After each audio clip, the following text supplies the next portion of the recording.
Now, Chris Duel. Glory, glory, hallelujah, and praise be to the football gods on high, as you have not only made it to Friday, but our glorious football weekend in mid-December is underway. Last night, wild game, wild finish in overtime. The Kansas City Chiefs beat the Los Angeles Chargers 34-28. So much football to talk about. We got bowl games this weekend. We got lots of NFL action, including the Cowboys at the Giants, and lots going on across all sports. It's the Chris Duel Show with Shannon, Salty, Sweeney. Shannon, I made a mistake last night. Stayed up for the Thursday night football game because I was pulling for the underdogs, the LA Chargers, and they were leading most of the night. They were taking wild risks on fourth down inside the 5, where they failed at least twice that I recall, maybe 3 times. They left a lot of points out there they could have gotten if they had just kicked field goals instead of going for it on 4th and goal deep in Kansas City Chief territory. And I was thinking, what a great win this would be for the Chargers. They would move into a tie with the Chiefs, but they would have had 2 head-to-head wins. So that's the tiebreaker. But by late fourth quarter and overtime, Mahomes and Travis Kelce started doing what Mahomes and Travis Kelce do, and Chiefs came from behind to win a big one in overtime. Like you, I stayed up longer than usual to check this one out. And, you know, it was a hot start. I mean, Chargers nearly get the return to start the game for a touchdown. Had the return man not tripped over his own feet. I mean, I guess he didn't realize how fast he was. He probably would have put a touchdown in there anyways, and then they end up getting into a first and goal situation. They're just not able to punch it in, which ultimately led to them going, as you said, for one of their many attempts to go for it on fourth down, and then that horrible injury. Donald Parham nearly had a touchdown grab for the Chargers in that first drive, and they kept replaying the dropped catch, and you think, what happened to him? But he laid there for a very long time. They have to go to commercial break. They come back. He's on a stretcher. I still don't think that we know exactly what's going on with him, but thoughts are with him this morning. And I've never been in a situation like that, playing, you know, at any level where someone's had an injury of that nature. I don't know how you go back to playing a game. Yeah. In the way that both of those teams were able to, especially when it happened on the first drive of the game. Yeah, they did report in the second half, and again, it was so vague, that he was in the hospital in stable condition and being evaluated for a head injury. That's still pretty much all we know right now about Chargers tight end Donald Parham. So we'll keep an eye on that.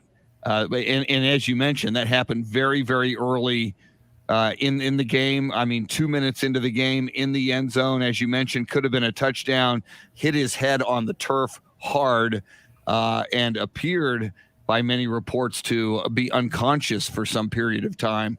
So we will hope that he is okay, and we'll keep an eye on that. It was, man, if you're an LA Chargers fan, just so many opportunities last night to win that game.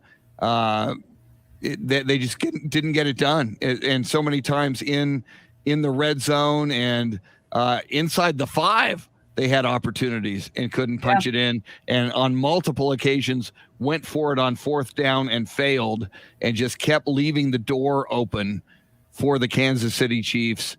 And you know, you leave that door open long enough for the Kansas City Chiefs, and they're going to find a way to win, and that's certainly what they did last night. And Kansas City now, with that win, improves their record to 10-4. They open up a 2-game lead, a commanding 2-game lead over the Chargers with 3 to play. Chargers now 8-6. And I want to take a quick look at the NFL standings and see where that puts the Kansas City Chiefs with respect to, for the moment, since the Patriots haven't played yet, for the moment, Chiefs have the best record in the AFC. So they go to 10-4 since they played a Thursday night game. Patriots are 9-4. Titans are 9-4. So both of those teams will try to get to 10-4 this weekend. And I do believe that at least going into this week, the Patriots had that edge in a tiebreaker with the Chiefs for home field throughout the playoffs. That is a win number 7 in a row, Shannon, for the Kansas City Chiefs. So many people early in the season when they were struggling said, see, the Chiefs are not all that. They look like the Chiefs we've seen go to each of the last 2 Super Bowls right now. You and I have talked about this a lot. You want to get hot in December. You want to get hot when it matters. The Kansas City Chiefs are red hot right now. They are, with 7 wins in a row. Fantastic. Obviously, they get the win over a division rival, and I think games that going forward we'll start marking on our calendars when we see the schedule, right? Justin Herbert versus Patrick Mahomes. But they still, there's something about that offense. The end of the first half of this Chiefs game last night, they're on the goal line. They go for it on 4th down. Patrick Mahomes, I don't know what that throw was. I don't know if that was crazy. It was going to be a dump pass to the receiver, and he just took off for the end zone instead, because Patrick Mahomes, it was like a wimpy little, I don't even know what to call it, almost like he gave up on the throw halfway through. That was an easy 7 off the board for the Chiefs. And I think, again, typically the Chiefs that we know would have executed that perfectly. Which I think, again, goes to the Chargers as to why they felt like they needed to go for it on 4th, because typically against the Chiefs, 3 points at a time isn't going to be enough. You need all 7. But that felt like a kind of a glaring moment for the Chiefs last night. Ultimately, as you said, Travis Kelce, Patrick Mahomes linked up, did their thing that we're so used to seeing them do to get that win. But that play last night really stood out to me as far as, the Chiefs, I think, are still vulnerable in some areas. Yeah, and the play you're referring to, a 4th down, you had the receiver in motion going from right to left, and Mahomes had to get the ball to him quickly before the defender could get over there. And they showed the replay. They showed a close-up replay where Mahomes did not get his fingers on the laces.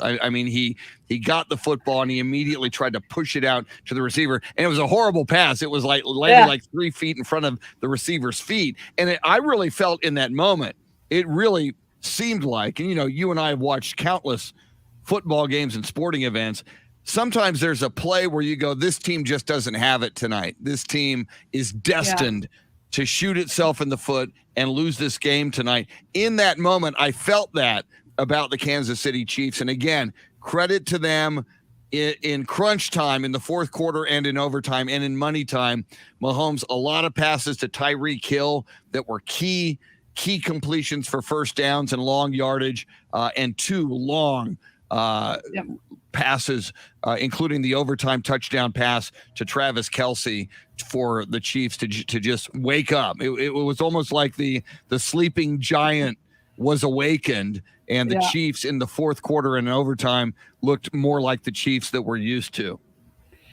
I don't couch coach often. I'm aware that whatever I'm watching, they are professional athletes. They're playing at Division I level, whatever it is, levels that I could never imagine to reach. But watching that play last night for the Chiefs, I was sitting there like, I could have done that. Shoot, I could have ran it in. I wouldn't even needed to throw it. What are you doing, Patrick Mahomes? Yeah. Come on. Wow. Yeah. I don't couch coach a lot. I couch swear a lot, especially when I watch the Cowboys. We'll talk. I am a professional we'll talk Cowboys. in that area. Uh-huh. We'll talk Cowboys coming up as they take on the New York Football Giants this weekend. Let us introduce a man who occasionally fills in, and we're always happy to have him. the man from Oklahoma State, where he was sports editor and still loves his Oklahoma State Cowboys. But he's also he's a double Cowboys fan because he's a Dallas Cowboys fan. In fact, I think we could argue, Jeremy Kolak, that you are wearing cowboy blue today. Those are Cowboys colors you're wearing today. Yes, sir. I almost wore a Cowboys shirt, like with proper branding and whatnot on it, like you are. But I guess I didn't get the memo this morning, so I just I'm feeling all right in my cowboy blue. Did you catch any of the game last night? Oh yeah. I watched a little bit of it as an unbiased Cowboys fan, and I too try not to couch coach, but that man Tyreek Hill is really, really fast and good at making cuts and whatnot. So. Well, and Shannon, you alluded to this a second ago, and they said it on the broadcast last night. For years to come now, in that AFC West, the showdowns between Patrick Mahomes and Justin Herbert. Justin Herbert looked so good through much of the night. 22 of 38 through the air, 236 yards. Not a lot of yards, certainly not compared to Mahomes, who had 410 yards. A couple of touchdowns for Justin Herbert and a pick, but just in general, and we had been hearing, Shannon, each of the last couple of years, Mahomes, he's the best quarterback in football. He's going to be that way for 15 years. The Chiefs are going to own the AFC West. And a couple of years ago when the LA Chargers drafted Justin Herbert, they said, hold our beer. They got themselves a quarterback who is maybe not quite on a GOAT trajectory as Patrick Mahomes appears to be, but certainly formidable and comparable, and a guy who darn near swept the Kansas City Chiefs this season. I agree. Watching the two of these go at it for the next several years is going to be a lot of fun.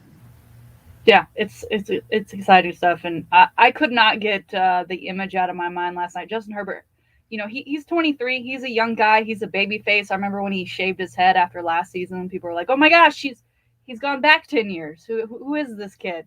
But last night he had some facial hair. He looked like, I don't know if you know who I'm talking about, but Pirates of the Caribbean. He looked like Will Turner with the long hair and then the little soft goatee that he was able to grow in throughout that game. I was enjoying seeing him on the sidelines looking like a little Pirates of the Caribbean stand-in. Very, very cool. Gotta love the Pirates of the Caribbean reference. So we now turn our attention to the rest of the NFL schedule, including the Dallas Cowboys. And I kind of mentioned this to you before we went to air. Not all of us have the NFL Network, and I'm a huge football fan, Shannon, as you know. Saturday, tomorrow, there's a doubleheader in the NFL, 2 Saturday games, but if you don't have the NFL Network, you're out of luck. At 3:30 in the afternoon, Las Vegas Raiders at Cleveland. A lot of intrigue in that game, especially for the Cleveland Browns. Both their first 2 quarterbacks are in COVID protocol. First, we knew Baker Mayfield was in COVID protocol. Kevin Stefanski, the head coach, and others. Now we learn Case Keenum, who was going to be the quarterback, in COVID protocol. Now they'll go to number 3 quarterback Brett Mullins for Cleveland against the Raiders. And then a game I really want to see, Shannon, tomorrow night, the New England Patriots at the Indianapolis Colts. New England, as we mentioned, trying to hold on to that best record in the AFC and the tiebreaker over the Chiefs and the Titans. And the Indianapolis Colts, I'm watching them on Hard Knocks in season with the Indianapolis Colts, and it's really, really good. B, the Colts are just fun to watch at 7-6, and that's a great matchup. But no, I don't have NFL Network, so unless I go to a sports bar or unless I want to listen on the radio, it ain't happening for me. I wish there were other options for NFL fans who don't have the NFL Network. Yeah, it's kind of an obscure network. I don't know. I think there were some murmurings a couple months ago about the possibility that maybe it was even Disney Plus that was going to make it kind of part of their package, which I'd really appreciate because that is something I have. I mean, I pretty much have everything but the NFL Network, which is why I think it's so obscure that it's just not included in stuff. I may be having to go to my parents' house for that afternoon game. Unfortunately, that evening game, Patriots Colts, holiday season, got another party to go to. Hopefully there'll be a TV around where I can, with the NFL Network, that I can, check in on from time to time. Oh, I got to go to the bathroom. Just give me a second. Oh, yeah. Be right back. Hopefully. 10, 15 minutes tops. Absolutely. All right. We got a lot to cover. We will talk bowl games. Oh, and UTSA fans, we will discuss this. Big news yesterday. And you're happy for him.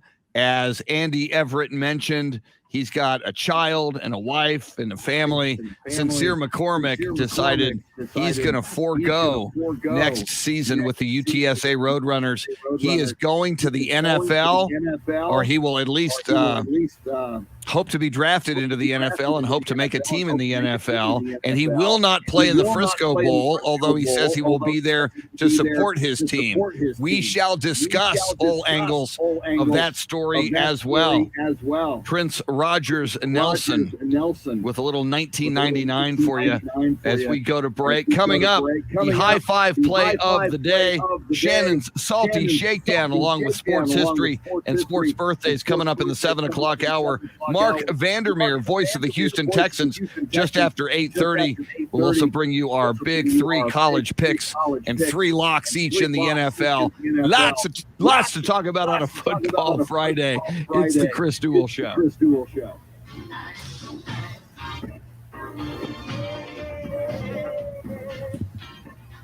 All right. Okay, Dan Gonzalez is saying, thank you, Dan. And I've looked into this, but for some reason can't figure it out. He says, download the Yahoo Sports app, and you can watch the games on your laptop or Roku. Now, with the Yahoo Sports app, I've looked at some of the games before on my phone. I didn't know that, I thought that was like a mobile device only kind of a thing. And I've got Roku, but I don't subscribe to the NFL Network. Good morning, Anthony Del Toro, out on a working out while listening to the show. I'll go down the list here. Steve Duraco, Sam Tobias, Luisa Alanis, Barney Segura, Hector Gomez, Wes Perkins,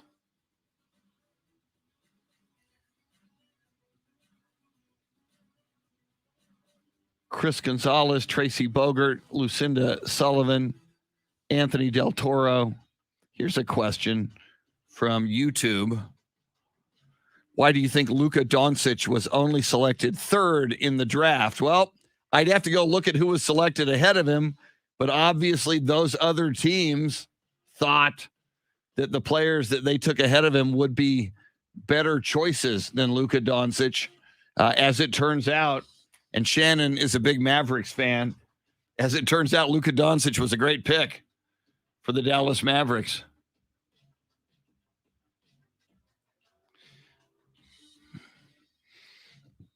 Yeah, Sam, I feel exactly the same way. It's a mixed bag. I understand, Sincere McCormick has a daughter. I understand he needs to support his family. And I also understand, you play another year at UTSA when you believe you can make, hundreds of thousands of dollars or maybe more than $1 million, depending on where you're drafted in the NFL. And if you play 12 or 14 games next season for UTSA, I'm sure there are people advising Sincere McCormick about the risk of injury, and running backs take quite a pounding. So I get it. I just wish he was coming back another year for UTSA. So that creates a big challenge for head coach Jeff Traylor and UTSA football. First of all, in the Frisco Bowl without him. And secondly,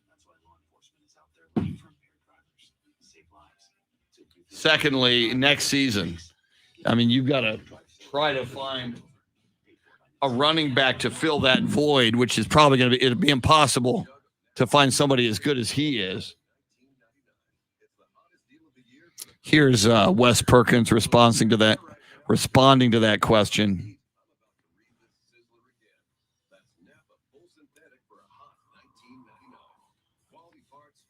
Yeah, Wes, that's a great comparison.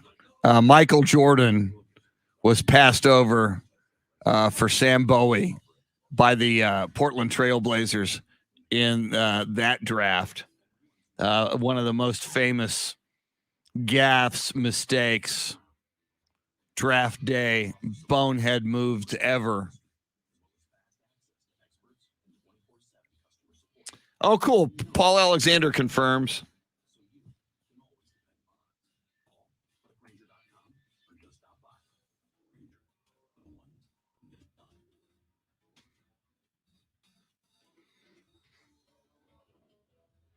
Paul Alexander confirmed, so he's good at 7:05.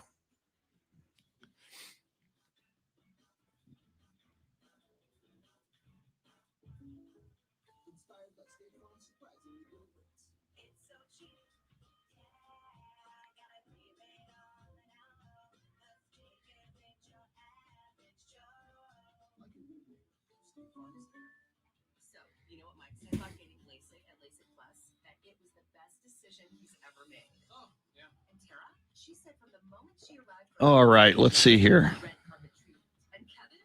It was a coffee run, Sam, but the coffee is still hot, so I didn't have to nuke it.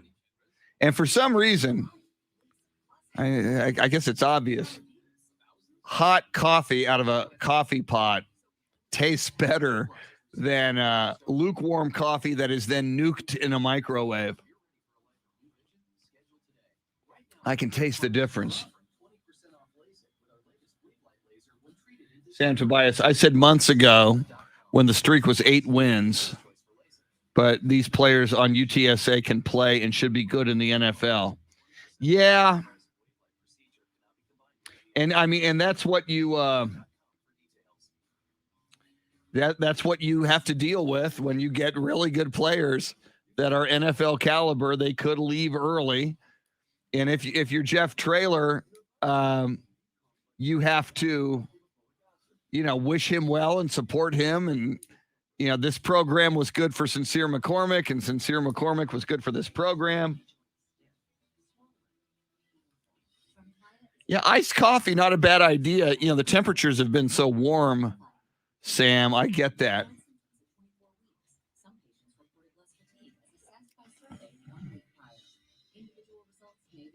Tremfya is taken by injection at week 0 and 4, and then every 8 weeks, following the 2 starter doses. That's 6 doses a year, by prescription only. Serious allergic reactions. All right, I'm trying to mail myself a video that didn't work. Let me do this.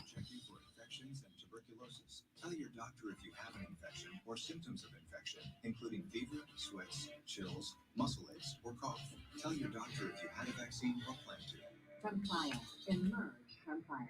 To learn more, call 1-877-578-3527 or visit Tremfya.com and talk to your doctor about Tremfya. See our ad in Health Magazine. High prices don't get you a great network. A great network gets you a great network. It's why Total Wireless runs on the largest, most dependable network with nationwide 5G. And now our totally unlimited plan is just $50 a month for talk, text, and high-speed data that never run out. Get unlimited laughing, scrolling, unlimited everything. Total Wireless. Do amazing. Available at Best Buy. Capable device licensing required. Actual availability, coverage, and speed may vary. Total Wireless reserves the right to review your account after 60 gigs. Terms and conditions at totalwireless.com/terms.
867.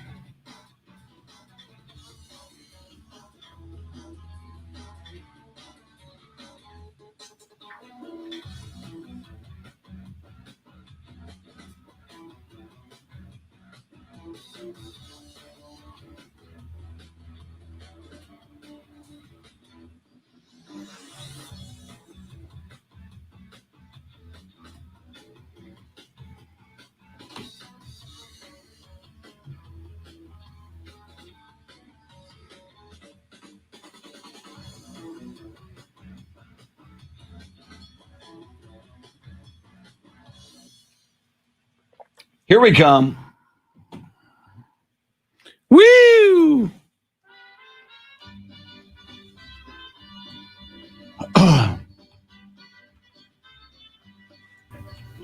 Let's get back to the Chris Duel Show with Shannon Salty Sweeney. Find Chris and Salty on Twitter at Chris Duel and at Shannon B. Sweeney. Fiery ring. Bound by wild desire, I fell into a ring of fire. Johnny Cash. Classic. Jeremy Kolock, thank you, sir. Give me a little hit of Johnny Cash in the morning on a football Friday. It's the Chris Duel Show with Shannon Salty Sweeney. And coming up at the top of the hour, we are going to climb the mountaintop to our football guru. We will sit at his feet, and he will impart football enlightenment upon us. And we shall be enlightened, and we shall achieve football nirvana, consciousness, and bliss. I'm talking about, of course, Coach A, Paul Alexander. Love talking football with Paul on every level. Paul just with a deep appreciation for high school football, for college football, for pro football. It's always just a tremendous conversation when Shannon and I talk with Paul Alexander. That's coming up at 7. Just after 7:30, Shannon's Salty Shakedown, sports history and sports birthdays. 8 o'clock hour, we will make our fearless weekend picks.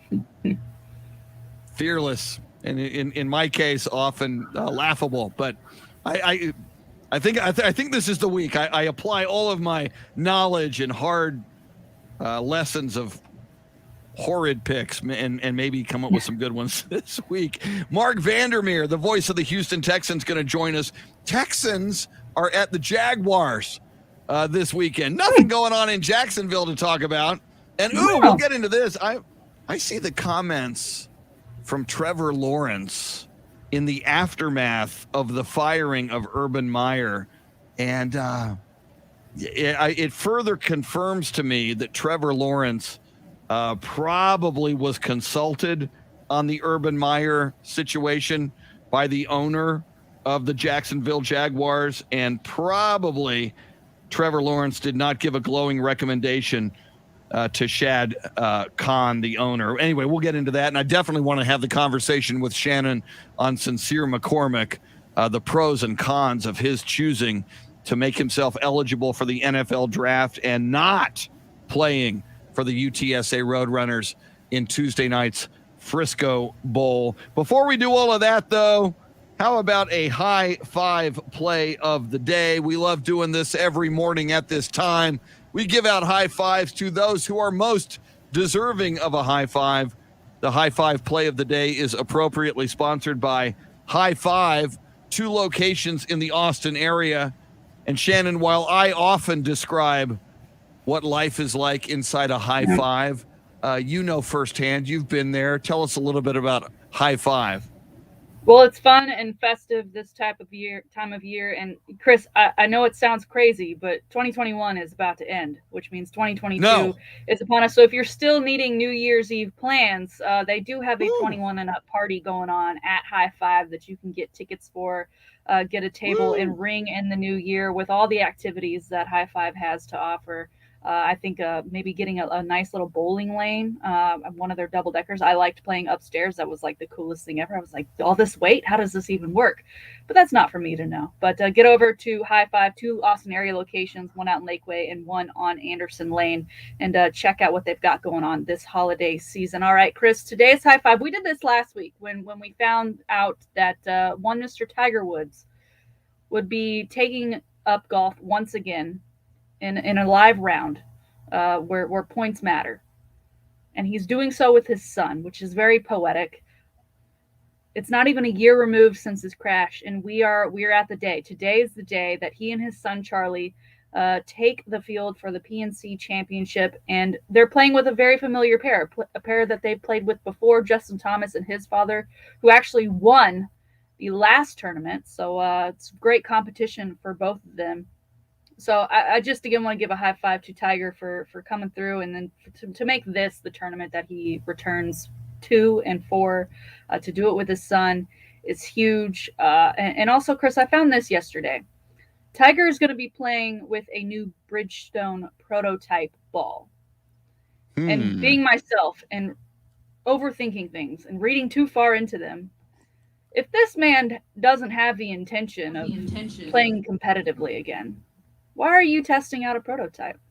Why would you see if that prototype helps your game any more, any less? I get that this tournament, it's not a Masters, it's not the Open, right? So it's not like, should the ball not go in your favor? Should it not be the right ball for you? It's not the end of the world.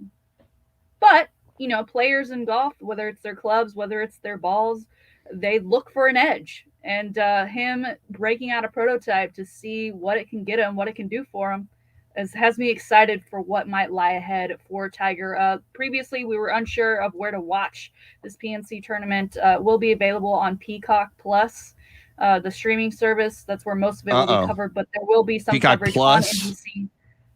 Or it's just Peacock, whatever the Peacock is. I don't know. But I mean, Plus sounds to me like you're going to have to pay for it on Peacock Plus. Is that right? Have to pay for it if it's Thank you, Peacock. Situation. NBC and the Golf Channel will also be carrying some of the tournament, so there will be options to watch. And Tiger this what week. A weekend for me, Shannon. There's NFL football games I want to see. Sorry, NFL Network, you don't have it. Tiger Woods playing again. Sorry, Peacock Plus, you don't have it unless you want to pay for it. Yeah, I don't know if it's Plus or if Peacock alone is just like already a Plus situation where you do have to pay for it. It's one of the few I don't have. But people will pay for it. It's Tiger Woods. I know, yeah. But that's why they're probably like, let's put it there. Yeah. Well, just backing away from my angst on having to pay for it, I totally agree with you on the high five to Tiger Woods. I agree with you on testing out the prototype golf ball. Probably suggests Tiger, and we just knowing him as we do through all of these years, his competitive fire. If there's any way to come back from these injuries sustained in his car accident, Tiger Woods must just burn to find a way to come back. It's just, that's his DNA. That's who he is. But I also love, as you mentioned, Shannon, he's coming back in this event, which is a father-son golf tournament. And I really believe this new chapter in the life of Tiger Woods is about his raising his son to be a professional golfer. As we know, Tiger was so influenced by his dad, Earl. And I think it's just passing the torch now to his son. Lots to live up to when your dad is Tiger Woods. But we shall see. It's just like Bronny James. Your dad is LeBron James. Are you good enough to make it to the NBA? We shall see. It's so even if that's it, Shannon, and I trust we are going to see Tiger Woods in PGA tournaments here and there, and what intrigue that's going to bring, and what euphoria and excitement it would bring if he ever won one again. But I do think the very storyline alone of Tiger Woods and his son, and the son of Tiger Woods, Charlie, competing and working and trying to become a professional golfer in the coming years is going to be just a fun storyline to keep an eye on. Yeah. and stuff like this. Who knows how long they'll be able to do it together. And I think again, like Justin Thomas playing with his dad, and they won that last tournament. You got to think that also brings out some edge in Tiger and what again that pair could do down the line with Charlie getting older, getting better, and Tiger getting hopefully healthier and healthier with each passing day. And Charlie's a nice name. I'm sure there are a lot of people listening right now named Charlie, but I just, Tiger is such Tiger Woods. I just wonder if Charlie should come up with some cat related name, Jaguar Woods, Tiger Maybe Cub that's his middle Woods. Maybe. So I don't know. Bobcat Woods. Bobcat Goldthwait already took that one. But I want to get into, by the way, Paul Alexander. We'll probably bring this up with him as well. I can't wait to hear Paul's take on Urban Meyer. And I'm hearing, you and I, Shannon, said yesterday on the show, and a lot of people believe Urban Meyer will, go somewhere and get a college gig. Some college will be willing to take a shot at Urban Meyer. He's not as tainted as Art Briles was after the atrocities at Baylor. But, I heard some people this morning on national radio say Urban Meyer is radioactive, that, most decent colleges would not take him, and he's going to really have to go to some obscure college to try to rehabilitate himself. It'll be interesting to see Coach Paul Alexander's thoughts on that. But right now, Shannon, you and I know Jeremy's got some thoughts on this as well. Sincere McCormick announced yesterday and put out a rather lengthy statement, which was very heartfelt, very well written. It gave a lot of love to Coach Jeff Traylor, other coaches on that staff, his fellow teammates in the UTSA community. I'll just read you. It's 1, 2, 3, 4, 5 paragraphs where he thanks a lot of people, thanks everybody at UTSA, thanks the fans. I'll read you the final paragraph, and then Shannon and Jeremy, let's talk about it. Sincere McCormick writes, after much prayer and thoughtful conversations with my family, following the 2021 Frisco Bowl, my intention is to declare for the 2022 NFL Draft. Though I will not be playing in the bowl game, I plan to enjoy the bowl festivities alongside my teammates and help cheer them to a victory. I appreciate all of your continued support, and I can't wait to make you proud at the next level. Now, Shannon, as Andy Everett mentioned yesterday with us, and we knew this, Sincere McCormick has a young daughter, has a wife, has a family to raise. Obviously, you don't make a lot of money unless, we could set up an NIL thing through April Ansira or something for another year at UTSA, pay him what he would make at the NFL through an NIL deal. Wouldn't that be nice? But I've got such mixed emotions here, Shannon. I get it. The man needs to support his family. He's got maybe a once-in-a-lifetime opportunity that, yes, there would be risk if he played another year at UTSA. Risk of injury could, end the financial opportunities for him in the NFL. So I do not begrudge him the opportunity that he is taking to go to the NFL. But as a huge UTSA fan, Shannon, and we have supported this team, and we love Coach Traylor and this team and their fans, it does kind of hurt that he won't play in the Frisco Bowl and he won't play another season for UTSA. Your thoughts?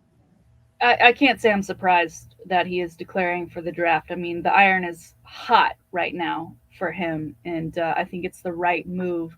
But like you, disappointed that he isn't playing in the bowl game. I just don't. Emotionally, I just don't think I would be able to do. Like, did he know playing in that conference championship game that would be his last time to suit up and play? Did he already have those thoughts ahead of time, or what if this bowl game was, in New Orleans, right?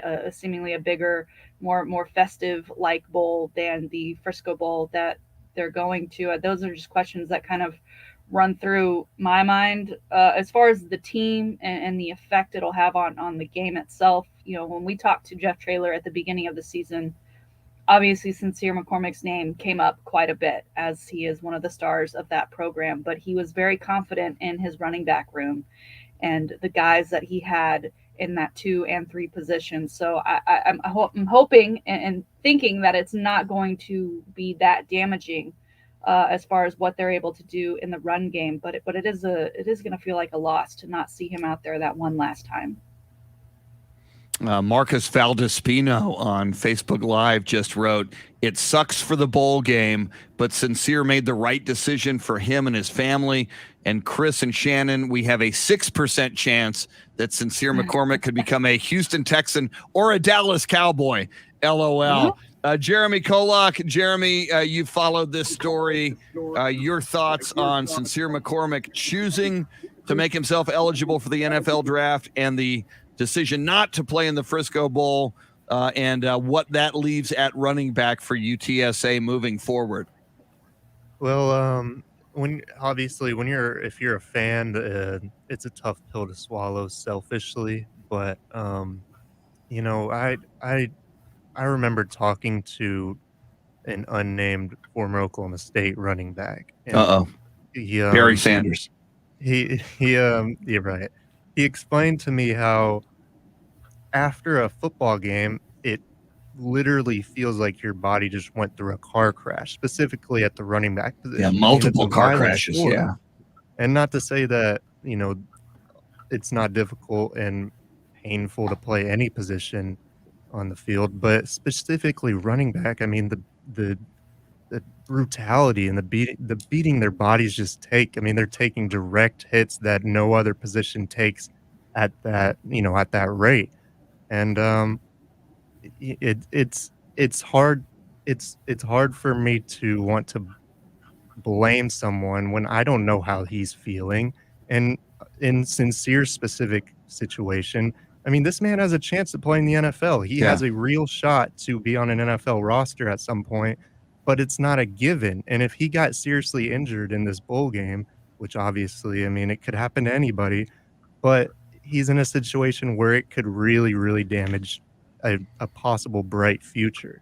And I try to put myself into his shoes. So it's difficult for me to be angry at a player for, I mean, someone said in a comment that it's selfish, and it's like, why? He's allowed to be selfish. Why? He's making his own decision for his own future, right? Yeah. Why does he have to appease me? Who am I to him? I'm just some guy.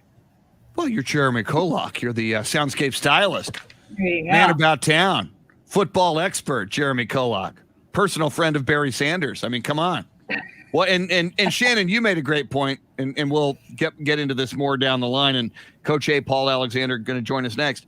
Yes, there's a risk of injury in any game, but as you pointed out, he played in the Conference USA Championship game and must have had an inkling that he was going to do this, and yet he played. I mean, imagine that if he would have said, I think I'll sit this Conference USA Championship game out. I mean, that would have been an even bigger situation. So we'll talk more about Sincere McCormick. We'll talk all things college football, NFL football, Urban Meyer, Dallas Cowboys, and more next with Coach A, Paul Alexander, our football guru. Coming up also in the 7 o'clock hour, Shannon's Salty Shakedown, this day in sports history, sports birthdays, and more. In the 8 o'clock hour, we look into the crystal ball. It's prophecy time. It's Nostradamus time. We'll pick weekend college bowl games and NFL. Mark Vandermeer, voice of the Houston Texans, coming up before the end of the show as well. Chris Duel Show.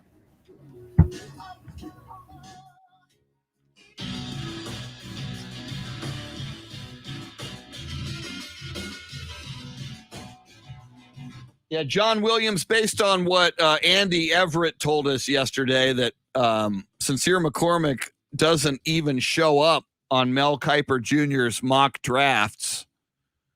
And I don't know if you're saying a third or a fourth round pick. That I would agree with. But if you're saying he might be the number 3 or the number 4 pick in the draft, I don't think anybody has him rated there.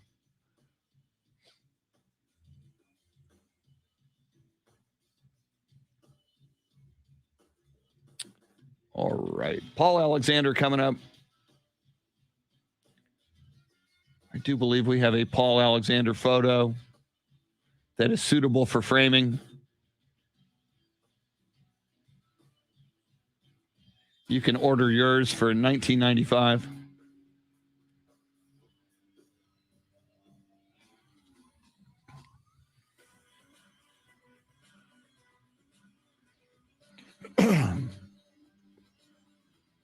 All right, let's see. Oh, yeah, I've got to try to send another one of these.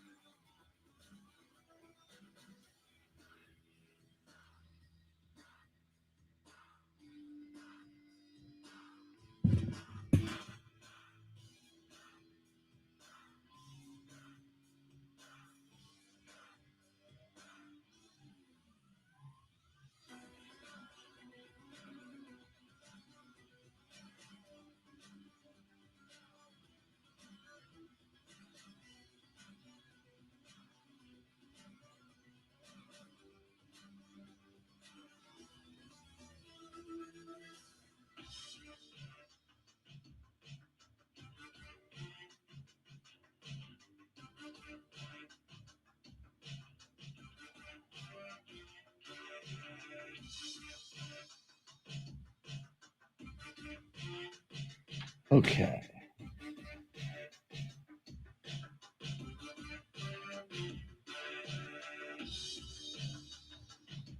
$210.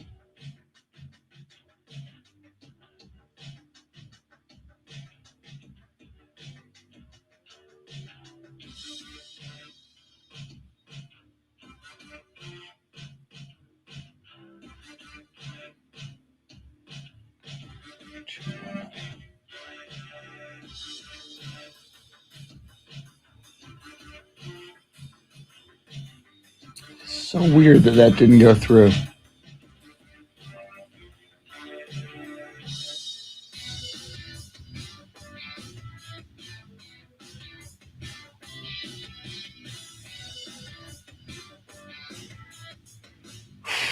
Okay.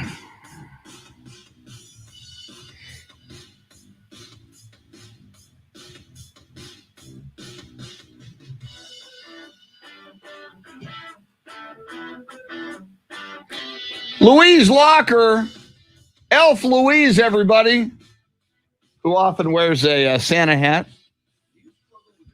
Good morning, Louise. And I'm going to try this one more time. I shot a video for someone in the building for Ford of Bernie. And for some reason, I'm trying to send it via mail drop from my phone, and it doesn't take, which drives me a little crazy.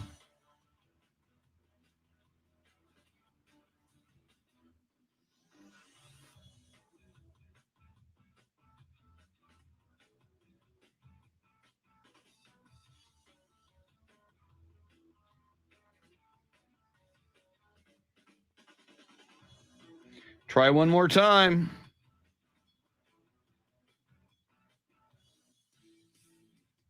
Use mail drop. Come on, Apple.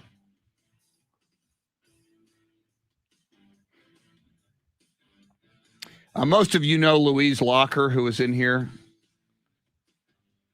Most of you know her as Elf Louise for many years in San Antonio, but she is also an incredible counselor, therapist. Does great work there with people.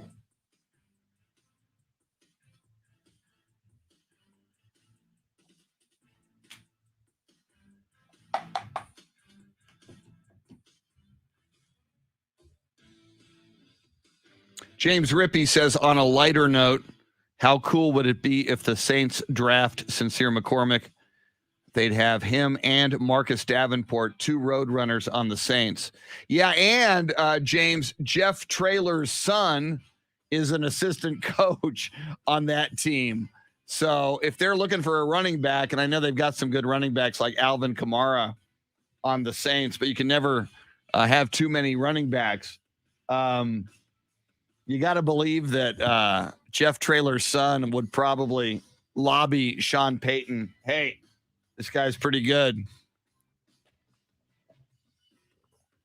Henry says, interested to see where Sincere McCormick and other UTSA players go in this upcoming draft.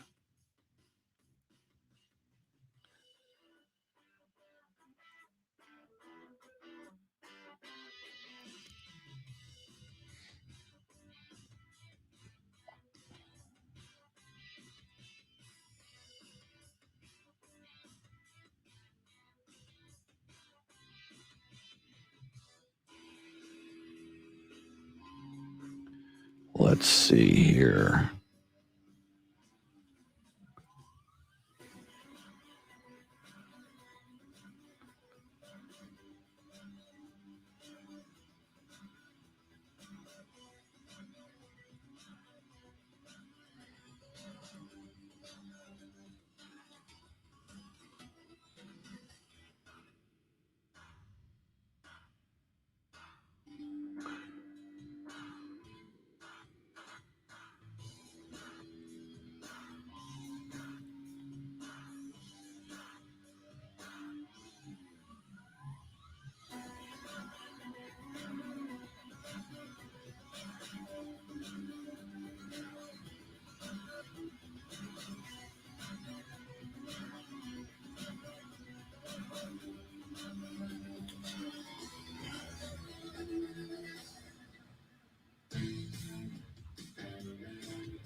For the ones who are always in the know.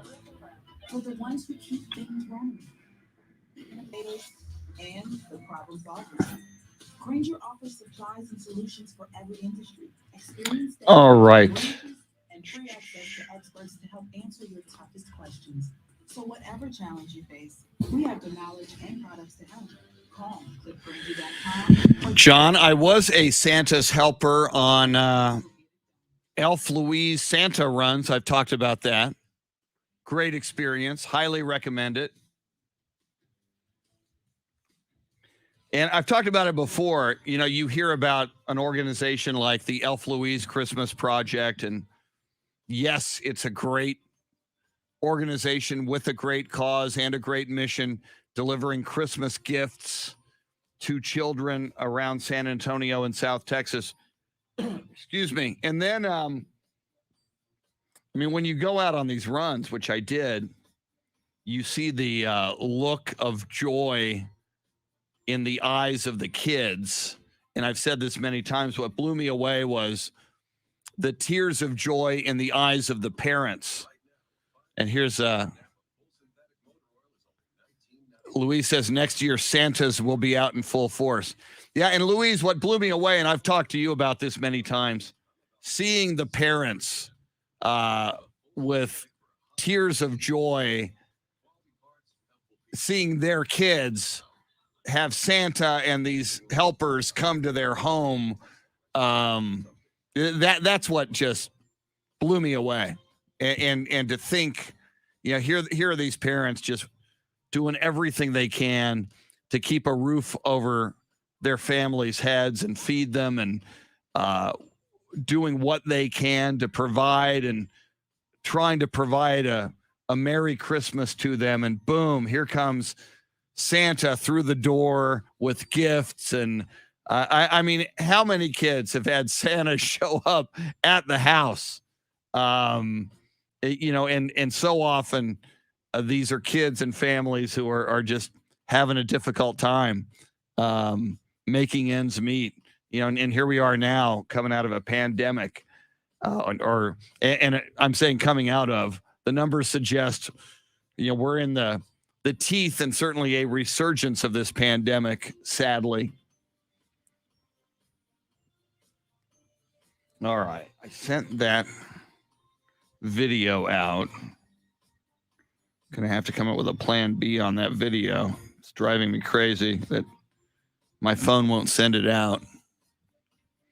Louise Locker writes, parents are so grateful and relieved that the magic is there for their children and the love too.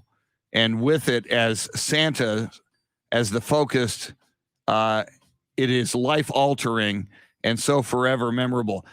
Absolutely. Totally agree. Life altering and memories that you will have forever. I mean, obviously for the kids and for the parents, but for me too, having participated, you go out. I mean, it's been years since I've done it. I should do it again. But I mean, that's just such a vivid, powerful, moving memory in my life to have witnessed that and participated in that. And I've always said this and believe it, you are participating in the Christmas miracle when you do that. So let me get Paul Alexander's photo up here. Paul Alexander about to join us. Here we come. Where's Paul?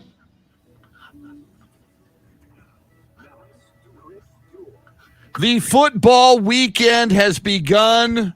Glory, glory, hallelujah, and praise Tom Landry and all of the football gods on high as they shower us with football blessings, as they did last night with an amazing overtime AFC West clash between the LA Chargers and the Kansas City Chiefs.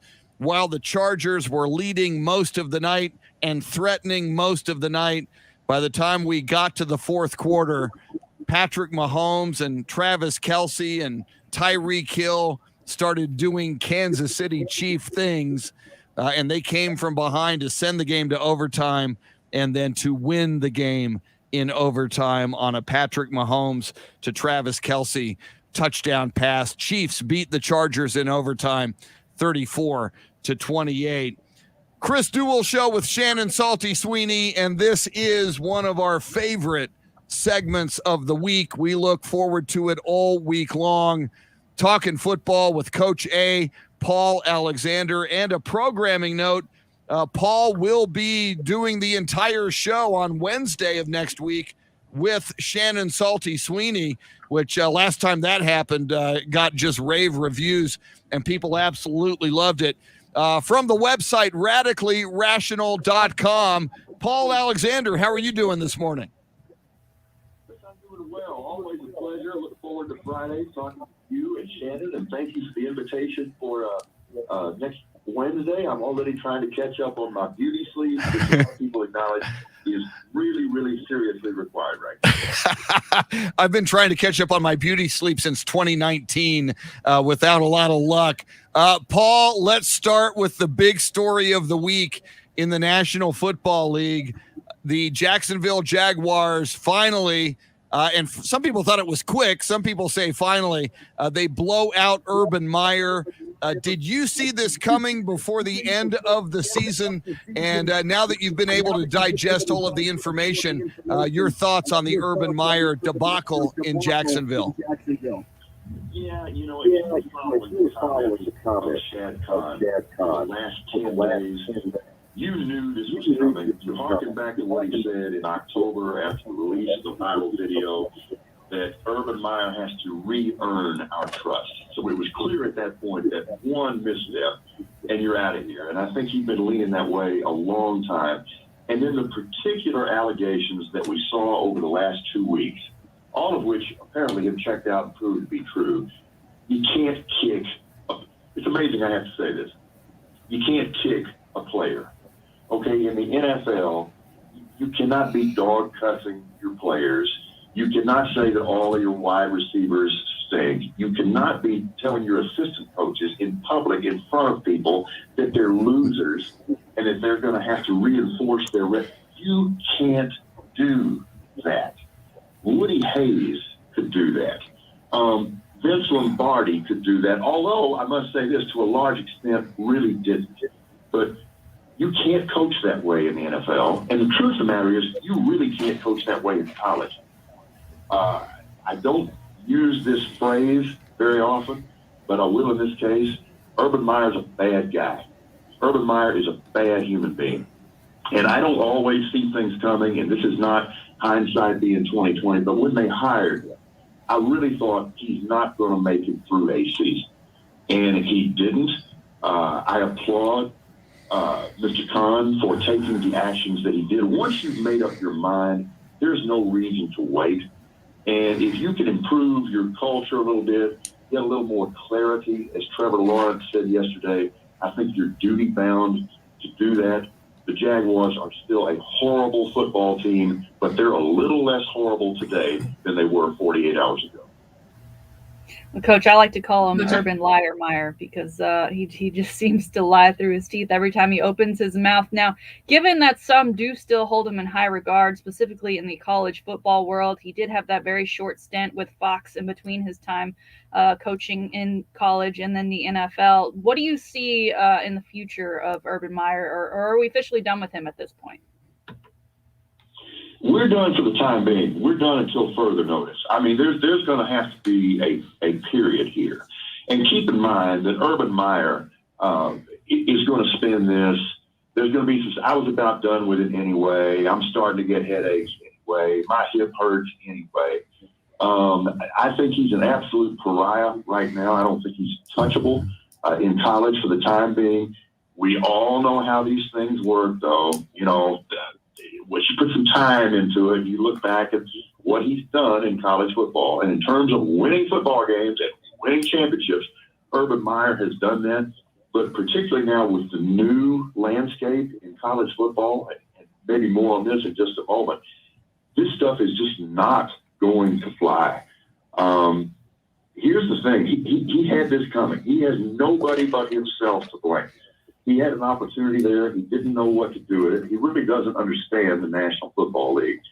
And he just did some things that are completely unconscionable. You just can't have that in the culture of your football team. Paul Alexander, I think of Trevor Lawrence, the #1 overall draft pick, quarterback of the Jacksonville Jaguars. He comes out of college and goes to this dumpster fire that is the Jacksonville Jaguars. Yet Mac Jones, same rookie class, probably not the same skills as Trevor Lawrence, but a lot of skills. He goes to a first-class organization with maybe the best head coach in the NFL in Bill Belichick, and a great offensive coordinator, Josh McDaniels, who empowers him to quarterback within his means. And here the Patriots on Saturday night going to try to continue to have the best record in the AFC. What do you think the future is for Trevor Lawrence now? And if you were Shad Khan, what kind of a head coach would you bring in to hopefully develop the talents of Mr. Sunshine, Trevor Lawrence? You better get a so-called quarterback whisperer, because right now that guy is shell-shocked. I know that a lot of people hear me right now going, "Oh, poor baby, he makes a gazillion dollars. Oh, let's all feel sorry for Trevor Lawrence." That's not what I'm saying. What I am saying, though, do you want him to become the quarterback you want him to become? Do you want him to develop? Because if you do, the care and feeding of Trevor Lawrence right now is going to be critically important. This is not completely analogous, but look what happened to David Carr when he came into the NFL. David Carr was a really talented quarterback.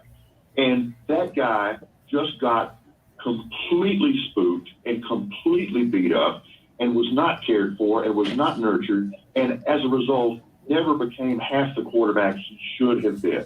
Trevor Lawrence has an enormous skill set. Not only can he throw it through a car wash without the ball getting wet, but for a guy his size, he is really, really athletic. So you need somebody that's going to play to his strengths, but more than anything else, he needs somebody in his corner right now.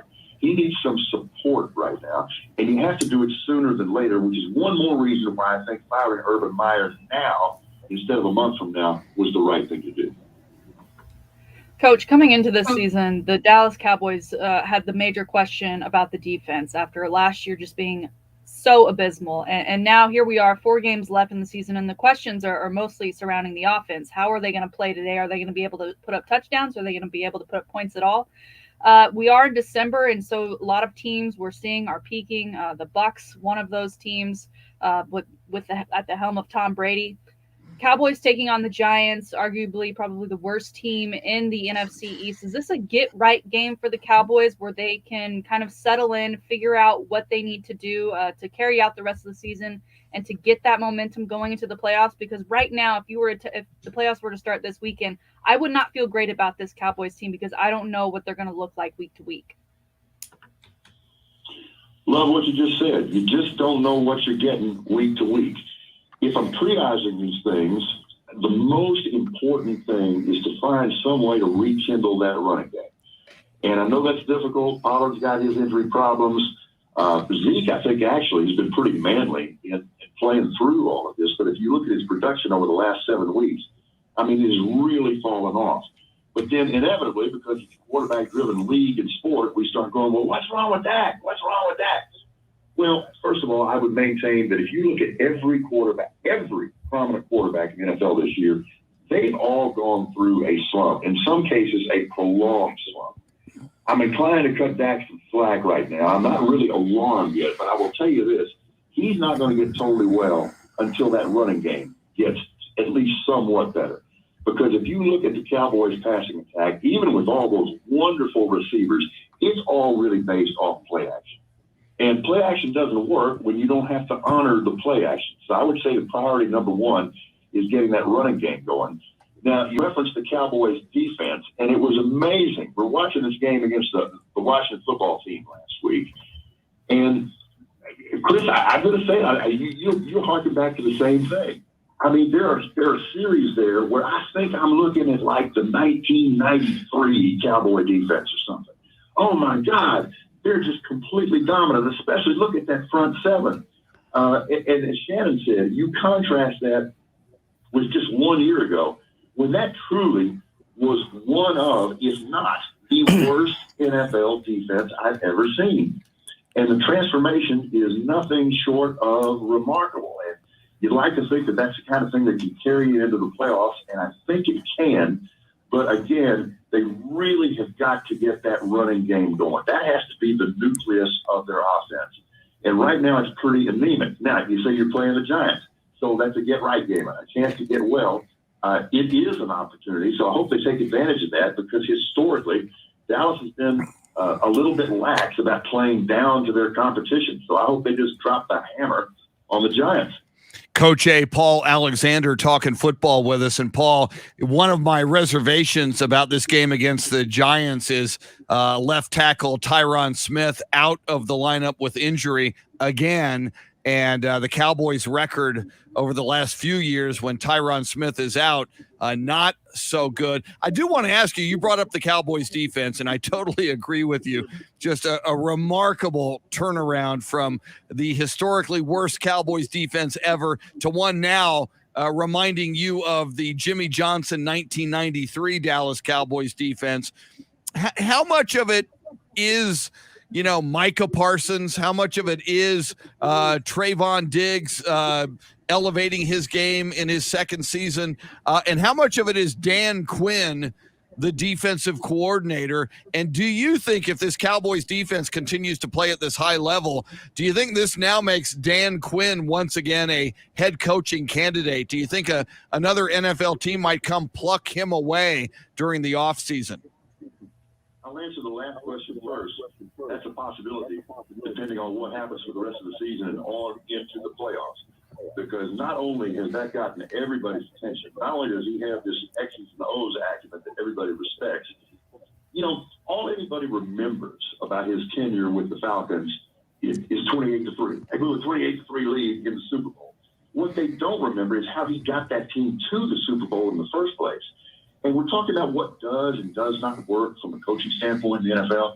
Okay, Urban Meyer is the poster child for that's not the way you do it in 2021.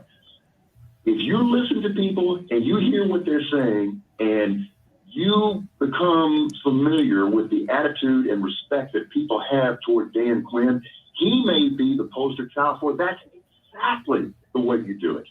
So he's going to get another opportunity.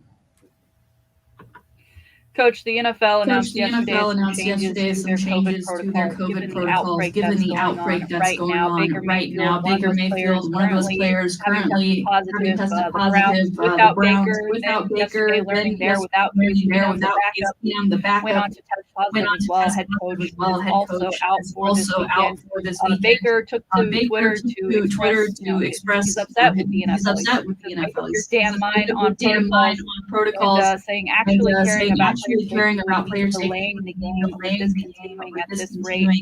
Your thoughts on how the NFL is handling it, and if you think we might see some games delayed or ultimately be forfeited by teams that have so many guys out with a positive COVID test?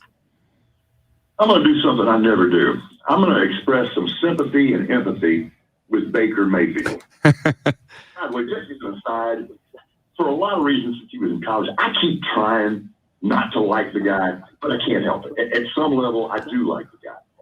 He's frustrated. I understand the frustration. I think you can take what he's feeling toward the NFL and you can project it onto America right now.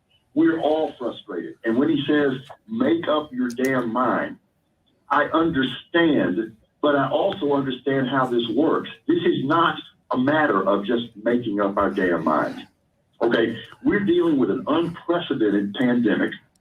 And the frustrating thing is that these conditions change all the time.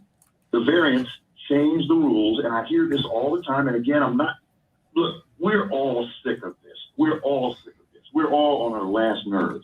But this idea, well, just make up your damn mind. Well, look at all the times you didn't. Folks, that's the way science works. Okay, I'm sorry, that's the way science works. And to tell us right now that our scientists aren't doing a good job is wrong. To tell us that our medical experts are doing a bad job is wrong. You are adapting to rapidly changing conditions. And it runs contrary to our nature as human beings because we want one final solution on all this. It's not that way. So I'm going to tell Baker Mayfield, I understand your frustration, but understand what we're dealing with. And I'm going to tell everybody I'm talking to right now, I understand your frustration, but understand what we're dealing with. And when the rules change, it's because the game changed. And thank God we've got people smart enough to be able to make those adjustments. He is Coach A, Paul Alexander of RadicallyRational.com. Paul, shifting to college football, maybe one of the big stories of the week, and it was one of the big stories of the week in college football. Deion Sanders at Jackson State flips the cornerback Travis Hunter, ranked number 1 in the country by a number of services, ranked number 2 overall player by some of the others. Do you see this as maybe a tipping point in college football and in recruiting, and maybe college programs now maybe going after guys with personality and name and recognition? I mean, I know there's not a lot of Deion Sanders primetime dudes out there for other programs to hire, but what were your thoughts about the remarkable coup that Deion Sanders managed on a National Signing Day earlier this week? I actually had a couple of 3 hours yesterday, and I spent it in a very beneficial way, having a hot beverage with a buddy of mine. Football is what I do. And Chris and Shannon, the more we talk about this entire year is a tipping point in college football. And I don't think everybody has thought their way all the way through this yet. There are going to be a lot of unintended consequences. Okay, so yeah, Deion Sanders can flip, depending on who you're talking to, either the highest rated recruit or the second highest rated recruit. He can do that. Okay, so Deion Sanders is going to become a hotter commodity. So sometimes while this young man is at Jackson State, Deion Sanders is likely to take another job. Now, is he betraying that kid? No, because now because of the transfer portal, he can just follow Deion anywhere he wants to. And I don't think we're realizing how much the transfer rule, the NIL rule in particular, is going to change college football. And as you know, I acknowledge that recruiting ultimately is the lifeblood of college football. But I don't want anything to do with recruiting rankings and rating. This is so ridiculous. I just will not play. when I hear that we can quantify this, and A&M by 0.2 of a point has the best class in the United States, edging out Alabama. Get away from go away, because you just don't understand football. Half of these people are going to have some kind of religious epiphany and go join the Hare Krishnas or something like that. It's the idea that you know what you got on December 15th. I ain't got time for that. But think about this with the NIL, and this was part of the conversation that I had over a beer yesterday. How long is it until we're going to see a college player hold out? Whoa. It's going to happen. Let's say you got somebody over a barrel. Let's use the Tyron Smith thing. Okay. Let's say you're down to your last tackle. And I'm only using the University of Texas as an example because they're the ones that have created this system where they're going to pay everybody in the offensive line $50,000. Well, you know what? That $50,000 was looking pretty good to me last week. But the truth of the matter is, I got you over a barrel now, man, because I'm your last remaining healthy tackle. Bump it up. That's going to happen. Wow. I didn't even think of that. And remember when it does that Coach A, Paul Alexander, prophesized it. Paul, before we let you go, and again, we're so thrilled that you're going to be hosting this show along with Shannon next Wednesday, and I certainly appreciate it, and I'm excited about it. For people who don't know, your website, Radically Rational, absolutely outstanding. Daily videos that you provide, commentaries, blogs, sports, culture, life. For people who have not yet sampled, and they should, radicallyrational.com. What will they find there? Well, we're just trying to bring the facts back into fashion and make something simple as sanity sexy again, because we've kind of untethered ourselves from sanity in this culture. So it's I hope it's an entertaining website. We've got a daily sports blog that I was working on just before I was fortunate enough to talk to you guys, and I will continue this. And we do a news and kind of news opinion blog as well, and daily videos. And the idea is to take in some cases, some serious topics and take the material seriously without taking ourselves seriously. And as you indicated, the name is Radically Rational. And the paragraph I was working on when the phone rang from you guys is that Brandon Staley was not rational last night. That was not rational. And read more about it and learn more about it at radicallyrational.com. Coach A, Paul Alexander, spectacular as always, sir. Enjoy your football weekend, and we'll talk to you and hear from you next week. Yes, and they all go together. Bowl season, Merry Christmas, Happy Holidays. It's a great time of year, December 17th. Coming up, Shannon's Salty Shakedown. Sports history, sports birthdays, and more. 8 o'clock hour, weekend football picks, and the voice of the Houston Texans, Mark Vandermeer. Texans versus Jaguars this weekend. Suddenly, that game's going to get a whole lot more attention. We'll talk about all of that coming up. She's Shannon Salty Sweeney, Jeremy Kolak making the show go. Thanks for hanging out with us on the Chris Duel Show.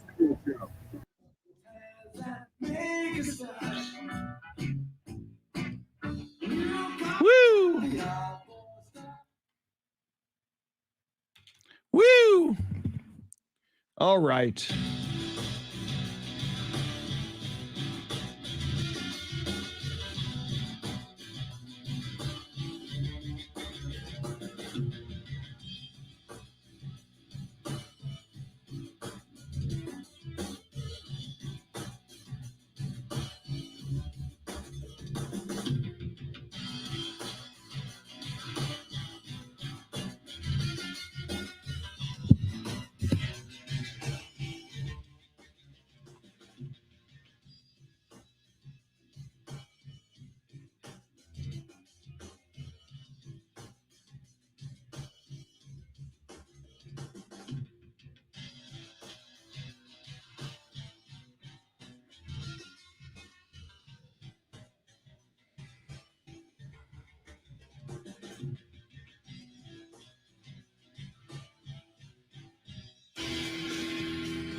So, you know what Mike said about getting LASIK and LASIK Plus? That it was the best decision he's ever made. Oh, yeah. And Tara, geez, the moment she arrived for her consultation, she got a red carpet treatment. And Kevin, the ride home lasted longer than the actual procedure. And Kendra said, Oh, we don't know this. reading reviews online, LASIK Plus has thousands of 5-star reviews. Thousands? Uh-huh.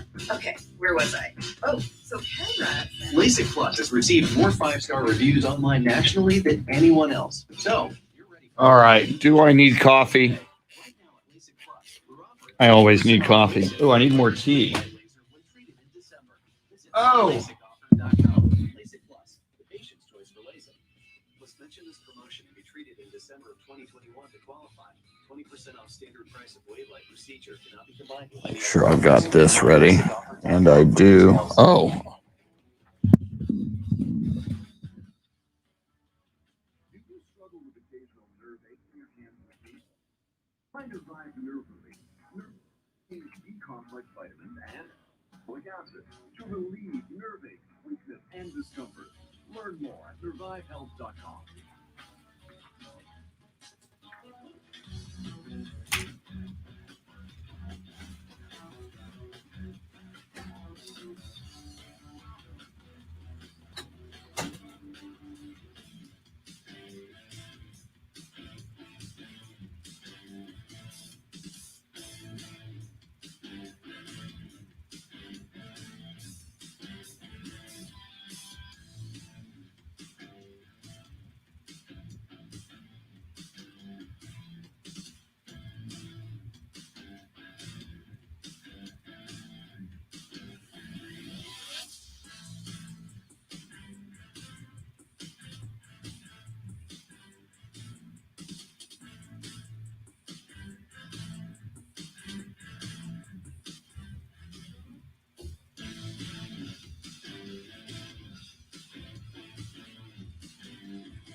Wes Perkins says NIL has gone from sensible to insane in no time. Of course, Coach A with the prediction that some college player is going to hold out for more money someday, and maybe someday soon.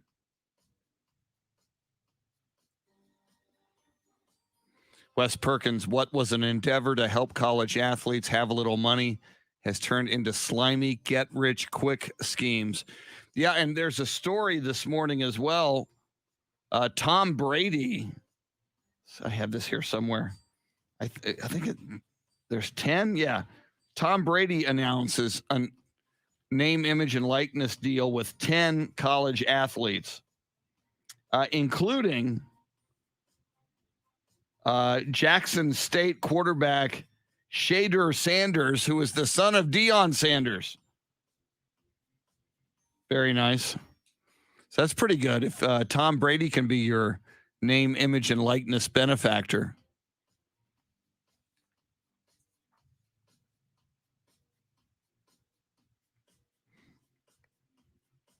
Joe Garcia, welcome in. Here we come.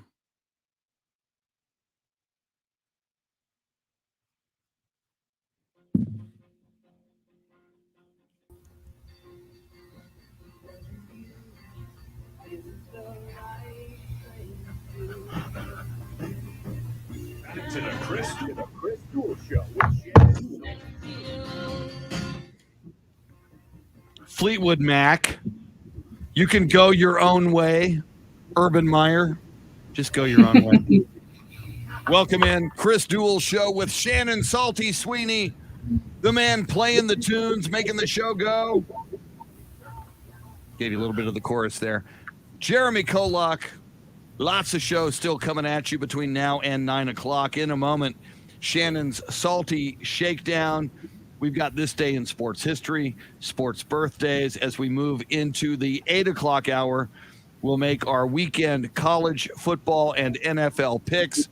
Also coming up in the 8 o'clock hour, just after 8:30, Mark Vandermeer, the voice of the Houston Texans, will join us. Lots to talk about. Texans, Urban Meyer. The Texans take on the Jaguars this weekend. Little extra attention on that game now that Urban Meyer has been fired. We'll also talk about the future of Trevor Lawrence, quarterback of the Jacksonville Jaguars. We will get into all of that and more. You're welcome to join us at 800-707-9760 or on the live video feed through Facebook Live, Twitter, YouTube, multiple platforms. You can reach us on the live video feed. But right now, before we get to the Salty Shakedown, how about some sports birthdays and this day in sports history? December 17th, 1933.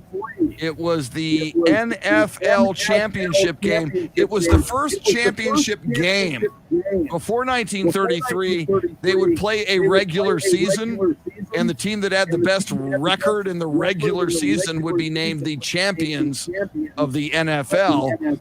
So in 1933, they said, hey, man, playing a championship game is a good idea. Yes, it was. It was played at Wrigley Field, and the Chicago Bears beat the New York Giants 23-21.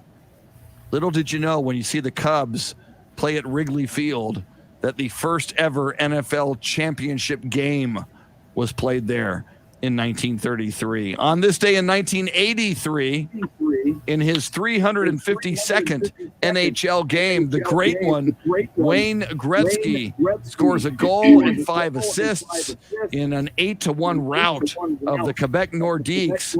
It recorded Gretzky's 800th point and 500th assist. He continued from there on to continue to establish milestones in the world of hockey. He was named then and is regarded as the Great Gretzky. Finally, on this day in 1991, the Cleveland Cavaliers beat the Miami Heat by a score of 148-80. The 68-point margin of victory was the largest margin of victory in NBA history until this year. This year, when the Memphis Grizzlies said, hold my beer, on December 3rd, this month, the Memphis Grizzlies, playing without star Ja Morant, they beat the Oklahoma City Thunder 152-79 for a record margin of victory, 73 points. A 73-point beatdown just a couple of weeks ago. Largest margin of victory in NBA history. That's your sports history. How about some sports birthdays? Born on this day in 1935, Cal Ripken Sr., Major League Baseball manager for the Baltimore Orioles. Father of Cal Ripken Jr., he was pretty good as well. Cal Ripken Sr. was born in Aberdeen, Maryland. He passed away in 1999.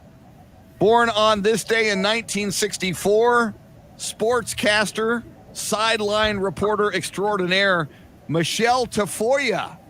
Happy birthday, Michelle Tafoya. Seen her a lot on Sunday Night Football and elsewhere. Finally, born on this day, his birth name was Emmanuel Dapidron Pacquiao. You know him as Manny Pacquiao, Filipino boxer, the first ever 8-division world champion, born in Kibawe, the Philippines on this day in 1978. Those are your sports birthdays and your sports history. And now, ladies and gentlemen, boys and girls, friends, Romans, countrymen, pole assassins, and monkeys, here it is, your weekend salty shakedown. All right, let's dive right in, Chris. Yesterday, I'm minding my own business. Jackson Mahomes was trending at the top of Twitter longest time, and it was not because his brother Patrick Mahomes was playing on Thursday night against the Chargers. It was not because Jackson Mahomes was pouring water on fans like he did when the Chiefs lost to the Ravens earlier this year. It was not because he was dancing on a memorial painted number on the field to honor a fallen former Washington player, doing TikTok dances and then posting them online. It was this time because a restaurant sent out an Instagram apology, air quotes, to Mr. Jackson Mahomes. Jackson Mahomes apparently with a large party attempted to go to a establishment cocktail bar in Kansas City entitled SOTKC. I'm not sure what that's shorthanded for, but apparently it's a pretty popular place as they have quite the large following. He came in with his large group. It's a smaller place. They weren't able to seat him. So he left with his friends, and reports say that, he then took to his social media following and his accounts where he's got quite a number of viewers and started bashing the place, basically trying to cancel it, right? He didn't get his way, so he was upset. So this establishment yesterday posted this quote-unquote apology. So I'm going to read it for you now. Dear Jackson Mahomes, we are sorry that we set boundaries that you tried to ignore. Oftentimes, people with unearned status and a sense of entitlement think they are above the rules and will lash out at the employee enforcing them. We are sorry we could not seat your very large group. As you probably saw, our bar is very small. We are sorry that you have the reach that you do, or at least that you think you do, and that instead of using it for something positive, you decide to use it to try and crush a small business. We survived a global pandemic. We'll survive your ego. We are sorry you didn't reach out to us first before taking to social media, but then again, that is an expectation we would have from a mature, rational person, not someone who pours water on fans and dances on memorials of tragically lost people for TikTok clout. We have not been fortunate enough to be born into a much more talented, much more famous family, but we would like to think that if we did have that much luck, we would use our influence in more responsible ways. We hope our apology finds you well. Chris, this blew up yesterday. Everyone is Team SOTKC. They have piled on Jackson Mahomes. Interestingly enough, though, now, if you do go to SOTKC's Instagram, you go to the picture that had this quote-unquote apology on it. It has been changed. That specific apology is not there. They have now re-apologized for this previous statement.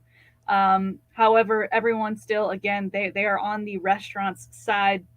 Chris, what can Patrick Mahomes do at this point to his brother? People are joking that he needs to Aaron Rodgers him and just completely cut off all ties, but I think this dude lives with him. Oh, first of all, the wording, the structure of that quote unquote apology was magnificent. It was classic, citing his unearned status, sense of entitlement, his ego, being born into that family. My God, I need to get a copy of that. I am going to go follow SOTKC. And again, Patrick Mahomes, who himself is a likable guy, but his brother Jackson Mahomes, pretty much an idiot, and his girlfriend / wife / mother of his child also occasionally behaves badly. I really think Patrick needs to have a talk to these people and say, hey, don't be an idiot out there in real life. But apparently they are. Wow, amazing story. Craziness. All right, moving on because we've got a lot to cover today. Brady is launching the Brady brand in 2022, specifically January 12th. And because he's Tom Brady and he's a guy who loves to give back, he has created an NIL deal with 9 athletes, some Villanova basketball players, some Michigan players, including the quarterback, Cade McNamara, a Michigan tennis player, Jackson State's QB Sanders, aka the son of one Deion Sanders, as well as a couple of others. They have been included. They're now in promotional photos that are for the brand. This brand will start with training wear and casual clothing. Chris, for me, that has to be so cool. Tom Brady talked about how, he didn't have these opportunities when he was in college, but thinks that it's a pretty cool one to have now. And so he wanted to be a part of it in some way. And this is how he is choosing to do it. I don't know what the Tom Brady brand wear will look like, how well it will actually do in the clothing market, as casual clothing, training wear is pretty saturated. He's also got to go against, some other pretty big brands.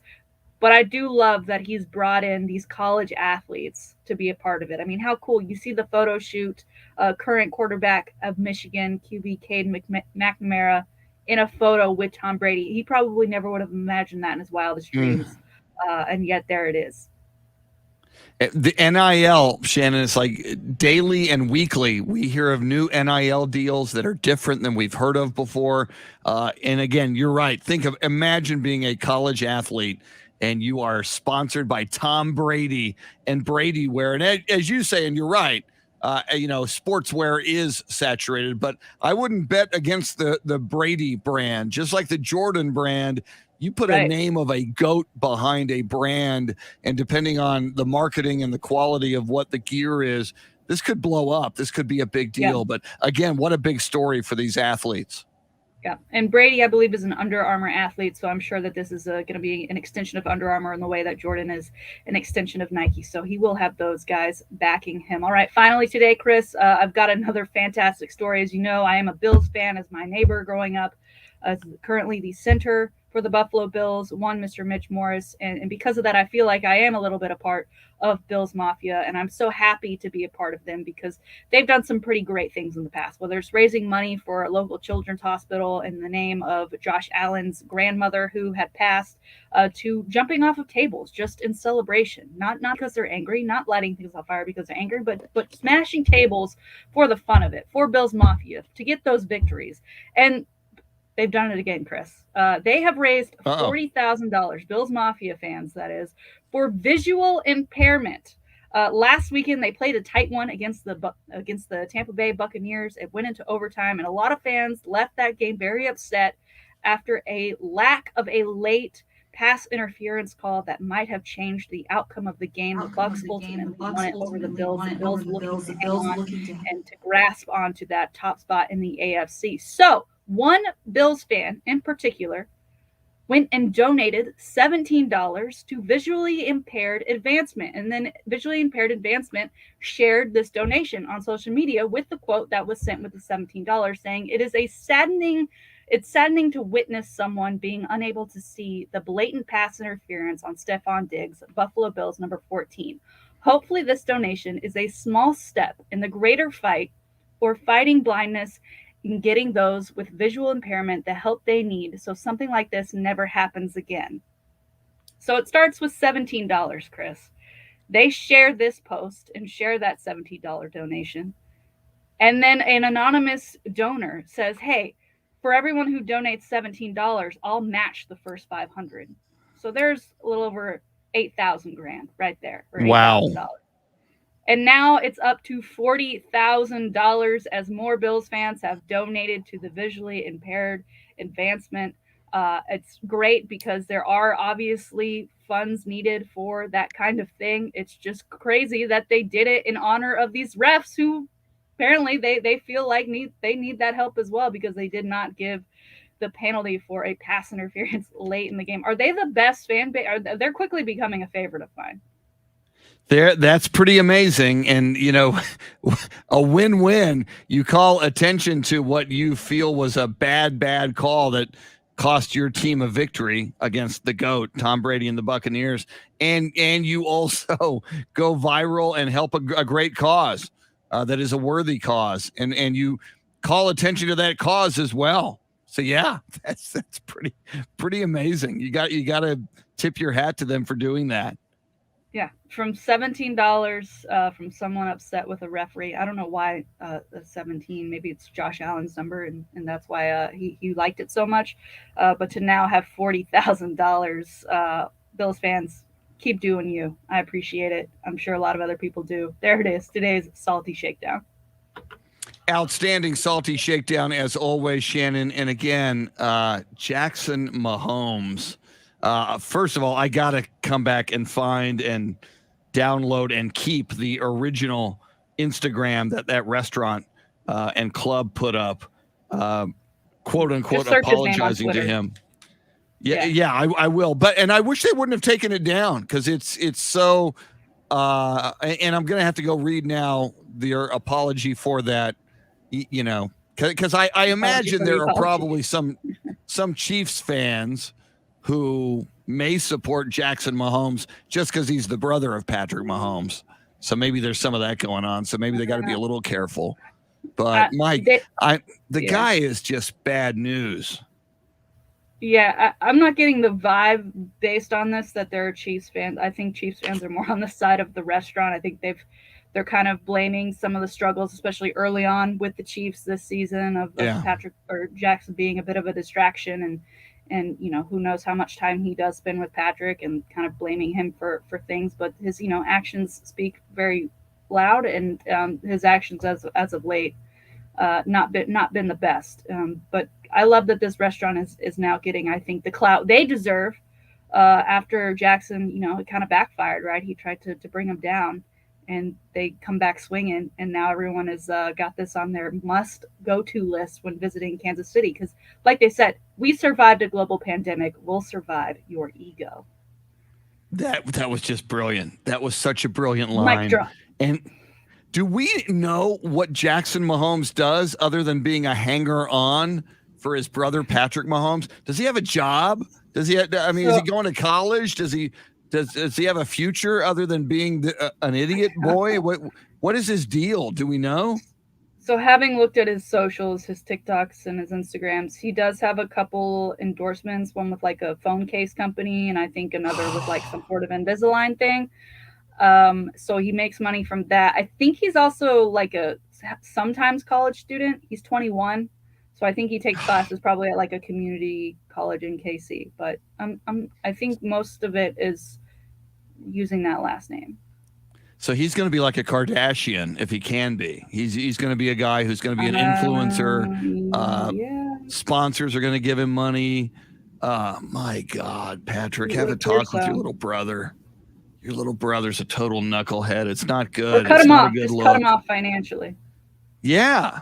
Go get a job, Jackson Mahomes. Then make him really earn his money. Yeah. Wow. But kudos to that restaurant for eviscerating him.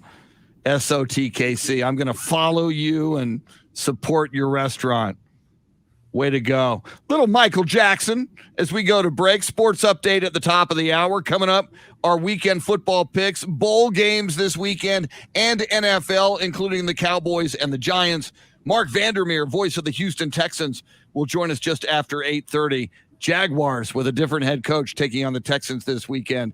Keep it here on the Chris Duel Show. Woo!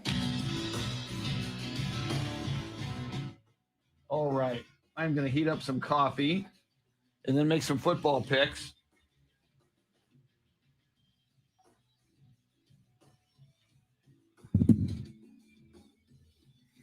John Williams, thank you for the Michelle Tafoya link.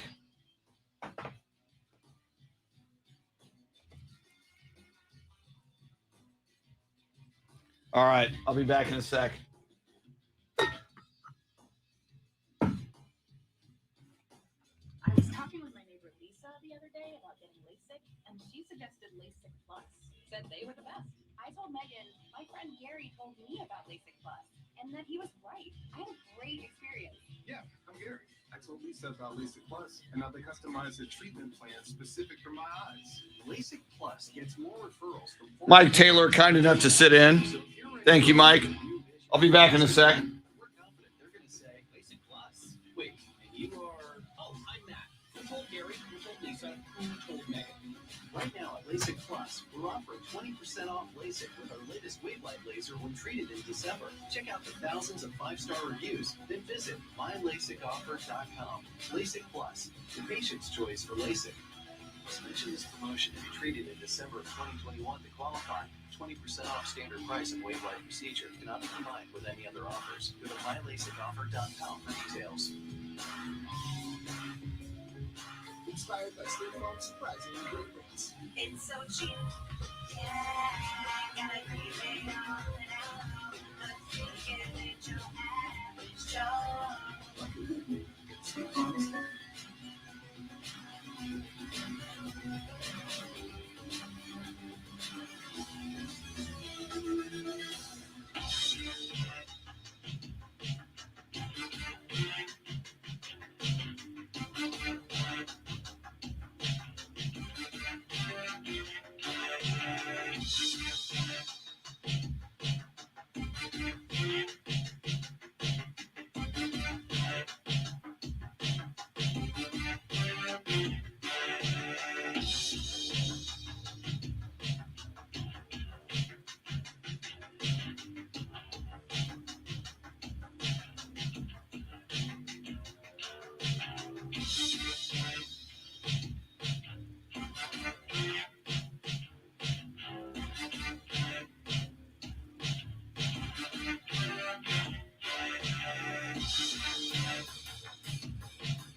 Woo! Woo! Thank you, Mike Taylor.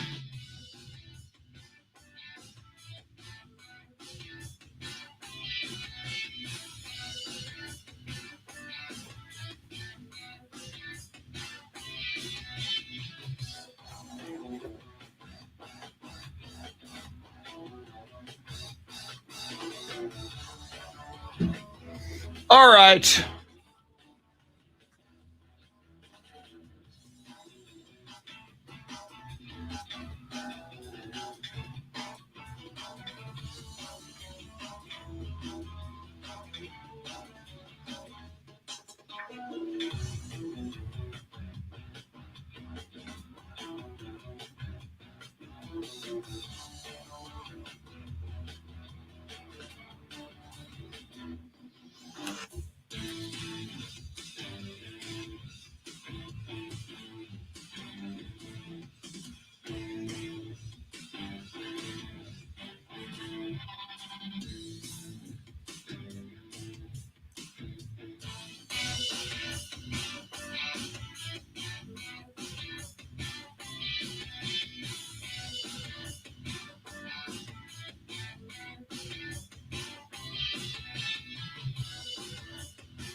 All right.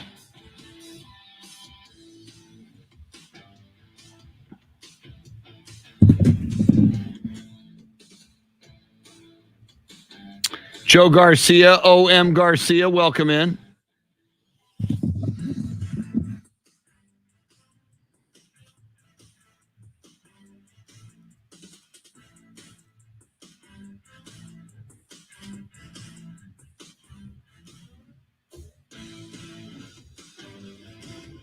Anthony Del Toro, you sent me some kind of a group invite. I can't tell what that is by looking at it.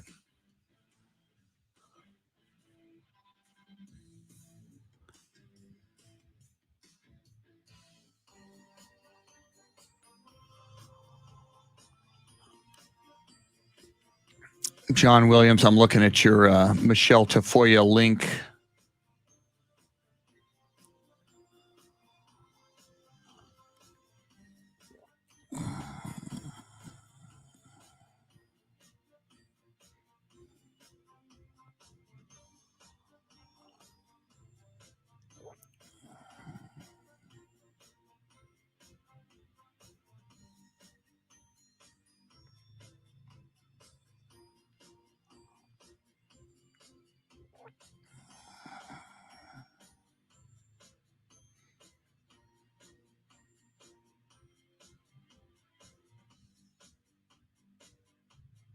Do you struggle with occasional nerve aches in your hands or feet?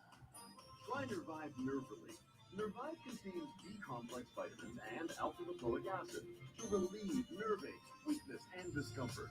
Learn more at nervivehealth.com.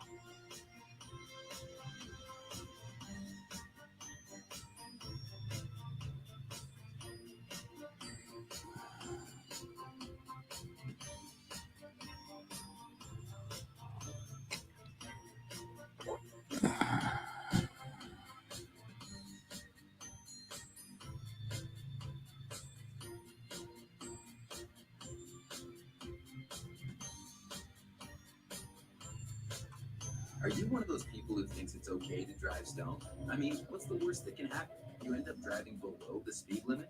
It's no big deal, right? Wrong. The truth is, your reaction times slow way down when you're high. You not only put yourself in danger, but everyone around you. Talk about a buzzkill. Stop kidding yourself. It's not okay to drive high. If you've been using marijuana in any form, do not get behind the wheel. If you feel different, you drive different. Drive high, get a DUI. Paid for by NHTSA. All right, coming up, we are going to make some college bowl game picks for the weekend, NFL picks.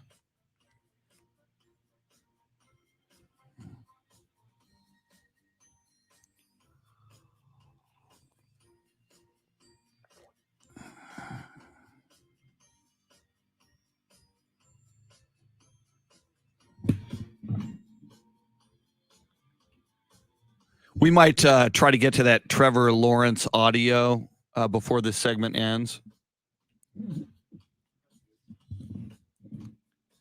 Thank you very much.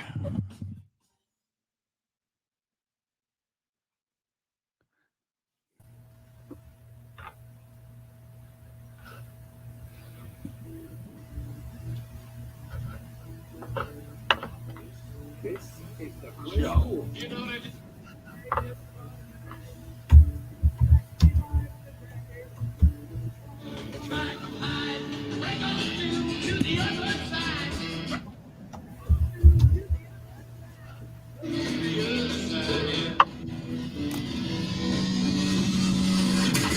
Now, Chris Duel.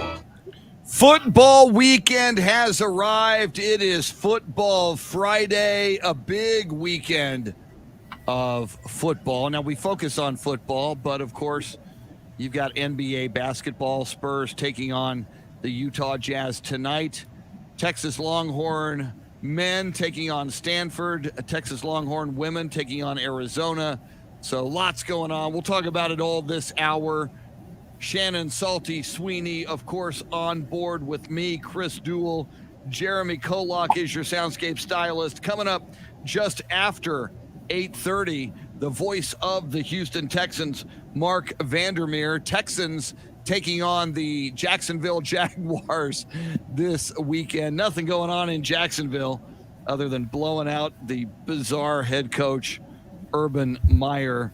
So a little extra attention on that Jaguars-Texans game this weekend. We'll get into that and a whole lot more. But Shannon, shall we look into the crystal ball? Are you feeling prophetic at this point? As much as I can be for the select teams that are taking the field this weekend in the college football beginning of bowl season.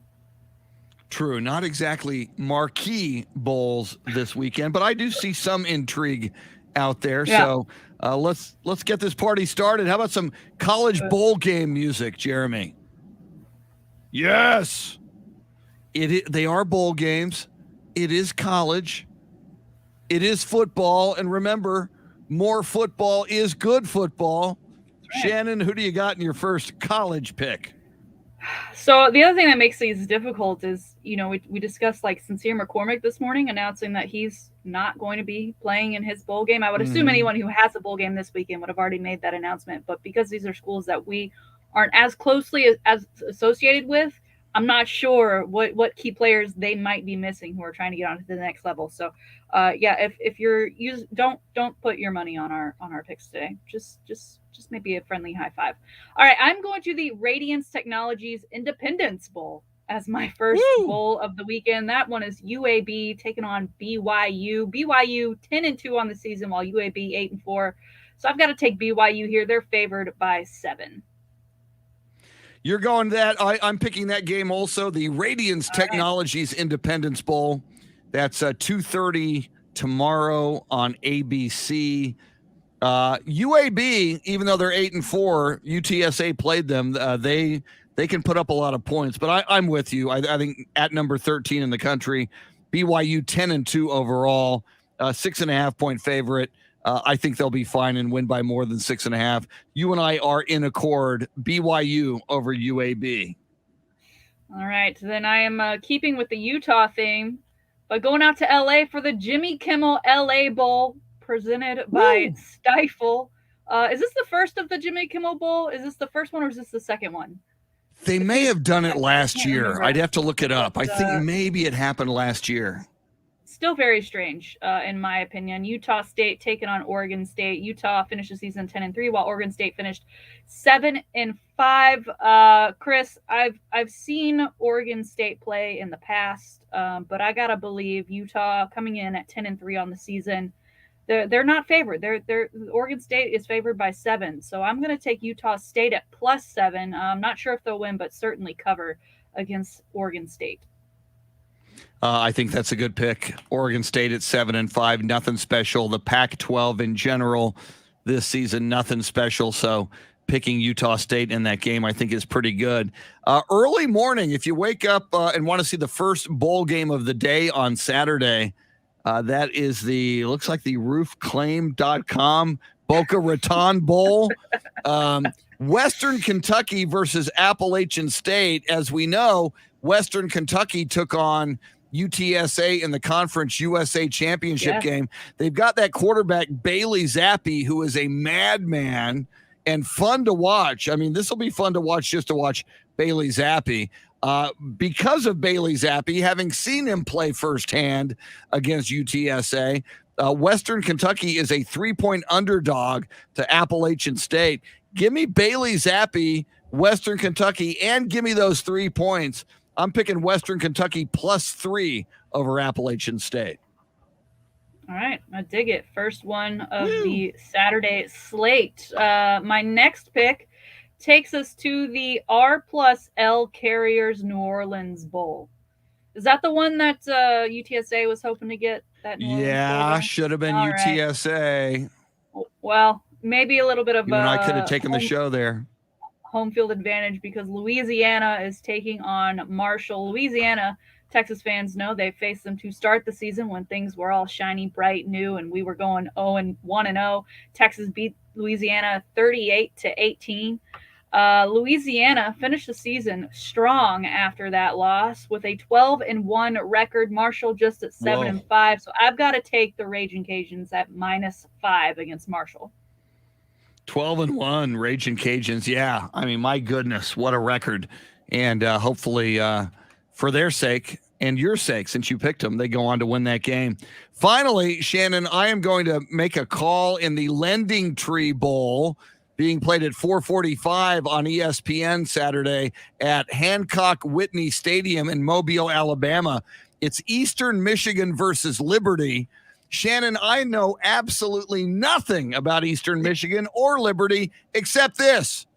George Gervin, the Iceman, went to Eastern Michigan. And this past weekend, George Gervin, the Iceman, went back home to Eastern Michigan, where they named the basketball arena after George Gervin. That has nothing to do with football, but I don't care. I am picking Eastern Michigan because that's where George Gervin went. See, I'm like Jeremy Fouts now on my picks. I'm picking Eastern Michigan. They are 9.5-point underdogs, so I get Eastern Michigan. I get the Iceman's alma mater, and I get 9.5 points. Merry Christmas. I'm picking Eastern Michigan over Liberty. Shannon. That's that Eastern Michigan. The only thing I know about Eastern Michigan is, I don't know if you are familiar with the name Greg Kelly. Was a pretty big story in the Austin area when he was convicted of not so great interactions with a child. And then he was, wrongfully convicted. It eventually was overturned. He is now out of prison. There's a whole Showtime documentary called Outcry. I highly suggest it. But he was a football player in high school, really outstanding one. I think he was going to head to UTSA and play with the Roadrunners at one point until all of this kind of took shape. But he actually played for Eastern Michigan up until recently. He lived out that college dream of playing with Eastern Michigan. I think he's come back to attend school at the University of Texas. But that's all I know about Eastern Michigan. Sorry to go on that little tangent there, but that's what I thought of when you made that I like pick. it, and I always like a recommendation. Give me the name of the documentary one more time on Netflix. It is called Outcry.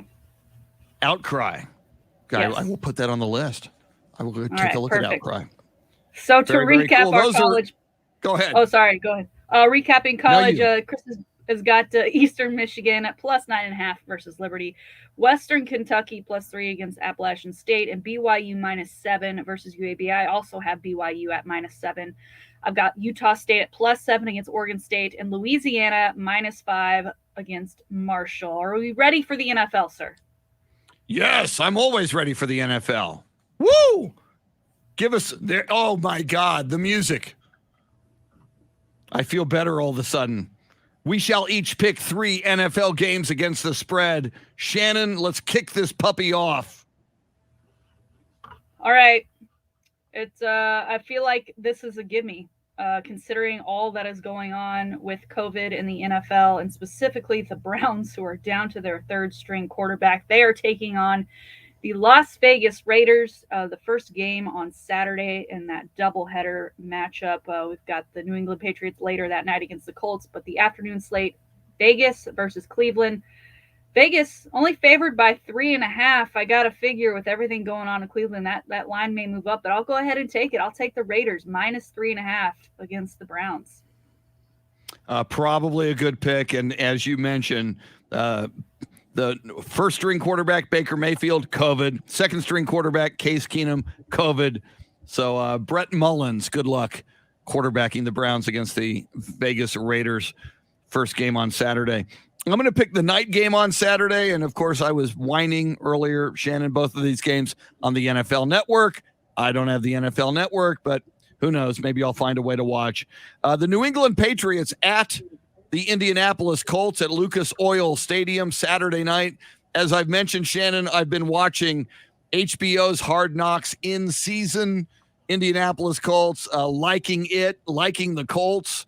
A lot of great personalities on that team and coaching staff. However, until they stumble, I think the Patriots and Bill Belichick and Mac Jones are on a roll. Colts are favored by 2.5. Favor the opponent against Bill Belichick at your peril. Patriots are 6-0 on the road this year. Until they stumble, I'm going with them. Give me the Patriots plus 2.5 points against the Colts Saturday night. Oh, as the resident Bills fan, I'm not a fan of that pick today, sir. I know. But I can certainly see why you made it. All right. I'm gonna go to the Texans. I've got to take this game. They are, of course, facing the Urban Meyerless Jaguars. Jaguars actually favored in this game by 5, which I find to be really shocking, considering everything that's going on, considering they're both 2-11, and considering that the Houston Texans won this game to start the season 37-21 over the Jaguars. So I don't know if Houston has it in them to really win this game, but I think they'll keep it close because they're just both that bad. 2-11 again, both of those teams looking for that third win on the season as we start to close things out. I'm going to take the Texans -5. Or excuse me, I think that's a good. Yeah, I think that's a good pick. I think it goes either way with the Jaguars. Either Trevor Lawrence and the entire team kind of has a new lease on life, that the shackles of Urban Meyer have been released. But and again, I'm a Texans fan, so I hope you're right, and I'm pulling for the Texans in that one. Got to pick the Cowboys game. I'm kind of going in order of when the games occur. Cowboys game, noon on Fox. Giants, Cowboys a 10.5-point favorite against the Giants at MetLife Stadium in East Rutherford, New Jersey. Shannon, as I mentioned, Tyron Smith out of the lineup. Cowboys do not play well offensively without Tyron Smith. Of course, their defense is godly this year, so maybe that's just enough to cover the 10.5 points. I just think anytime a line is 10 or over in the NFL, I think that sends red flags. Because the Cowboys are floundering a little bit and barely beat the Washington football team when all was said and done, I think the Cowboys will win by 7 or 10, but not by 10.5 or 11. I am taking the Giants plus 10.5 over the Dallas Cowboys. I think that's fair. I think that's very fair. It'll also be interesting, now the Giants without the clapper on their side. So this will be the first time in a long time that the Cowboys will face the Giants without him on either sideline to cheer either of them on. But I'm excited for the game. Yeah, that line, a little too favorable, in my opinion, for the Cowboys. But like you, I think they'll win. All right, finally, Chris, I didn't really know where to go for my third pick, so I'm just going to go chalk and a pick that I feel is a safe one. The Los Angeles Rams are taking on the Seattle Seahawks. Seattle struggling this season at 5-8. Rams 9-4. They too are in the running for potentially being the number 1 seed in the NFC. So they certainly don't want to drop a game. They're favored by 4.5. I'm going to take those points. Give me the Rams. Rams probably a good pick. All right, my final Sunday night. Tom Brady, Tampa Bay Buccaneers, 6-0 at home, hosting the New Orleans Saints, as you mentioned earlier in the show. Brady and the Bucs trying to avoid going 0-4 in the regular season against the Saints. Of course, Bucs beat them in the playoffs last year. It's an 11-point spread, and again, Shannon, I just think that's too much. If the Bucs stumble a little bit, or if the Saints make some noise and keep this thing close, I got to go with the Saints in this one, plus 11. If this spread were 8, I'd go Buccaneers, but I think 11 is just too big of a spread. Give me the New Orleans Saints plus 11 against the Tampa Bay Buccaneers on Sunday Night Football. Well, Chris, you certainly have a theme for your picks this week, as you've taken the plus on each of your picks. Saints plus 11 versus the Bucs, Giants plus 10.5 versus the Cowboys, and Patriots plus 2.5 against the Colts. I am taking the Raiders at -3.5 versus the COVID infested Browns. Texans plus 5 versus the Jaguars, and the Rams -4 versus Seattle Seahawks. Those are your picks. We post those on social media, so you can either be dazzled by our prophecy and picking prowess, or you can mock us for how humiliatingly wrong we were on our picks. Those are our NFL and college football picks for the weekend. Mark Vandermeer, the voice of the Houston Texans, going to join us just after 8:30. And the Texans, as we've talked about, taking on the Jacksonville Jaguars. The big story of the week was the firing of Urban Meyer. And Shannon, you pulled some audio. I think Jeremy has it. Trevor Lawrence, who is the future and the hope for this Jacksonville Jaguar franchise. He was the number 1 overall pick. He was the one who was coveted. The year before he came into the NFL, I was wearing my Tank for Trevor t-shirt, which I still own. And it was indeed the Jacksonville Jaguars who got him.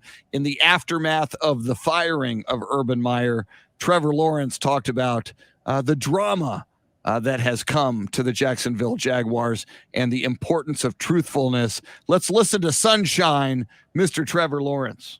Obviously, there's been a lot of drama, whatever has caused everything, who even knows at this point, but there's been a lot of drama.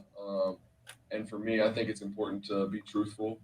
But with that, like I said, you can't say everything that's on your mind. You have to have a filter, and you got to be careful. And I have a lot of appreciation for all those guys in there that have been working to try to get this thing right, and it hasn't been easy. So I have a lot of appreciation for the players, for the coaches, for everybody. Amy has been great. I mean, she's had a tough job, so she's awesome.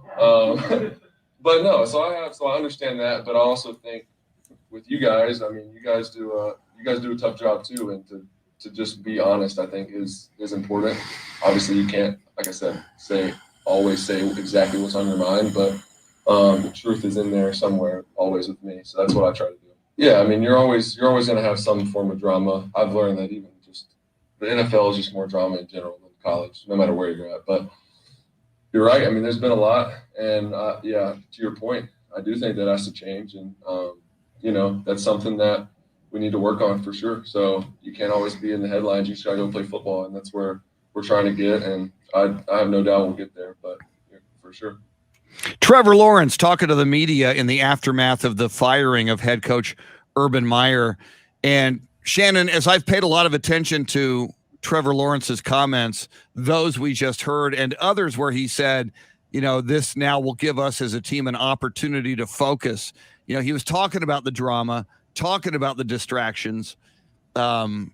He could have said, we were fine. There were no distractions. It was okay. We're playing football. I really sense that Trevor Lawrence, if you read between the lines of what he's saying, he couldn't have been happy with what was going on with this franchise with Urban Meyer at the helm.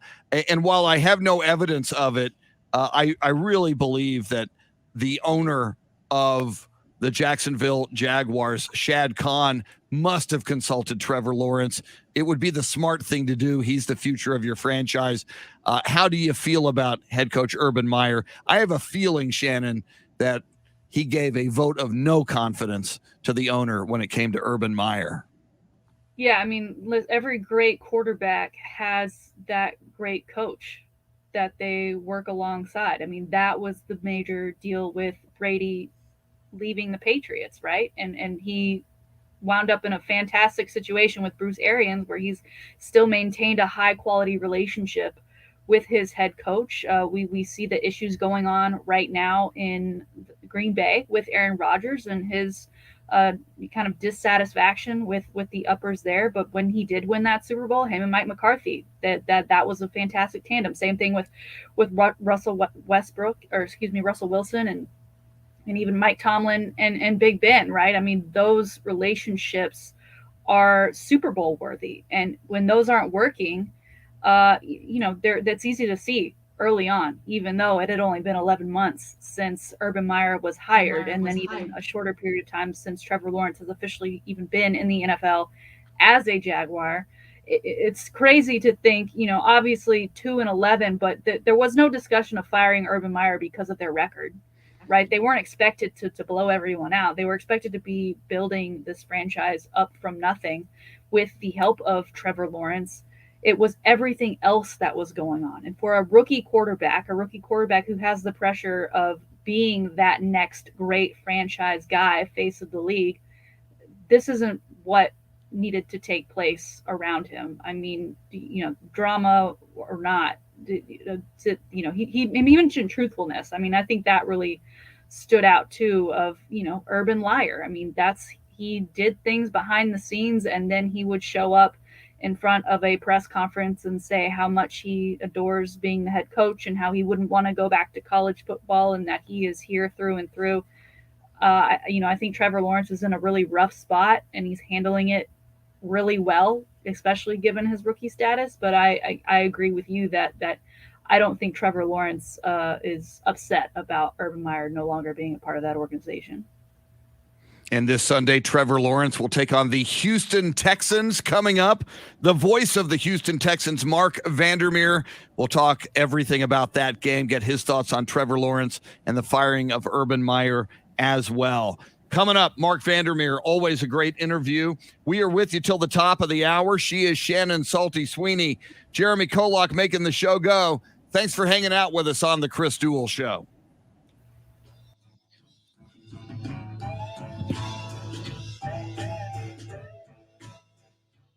Armando says good morning from Western Kentucky. Go Spurs, go. Christopher Smith drove across the equator today. That's something I have never done. It's got to be cool. It's got to be a cool experience to be able to say you did it and to think that through and to think of what that means and where you were. Remind Mark that we're about to call him.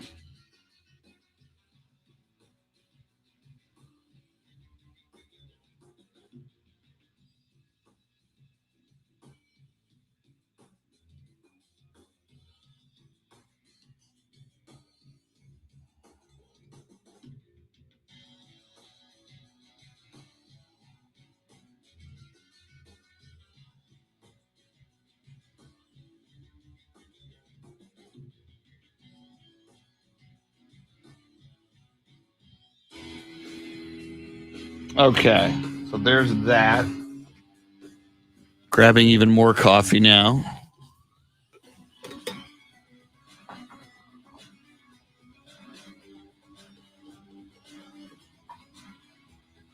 Woo! Woo!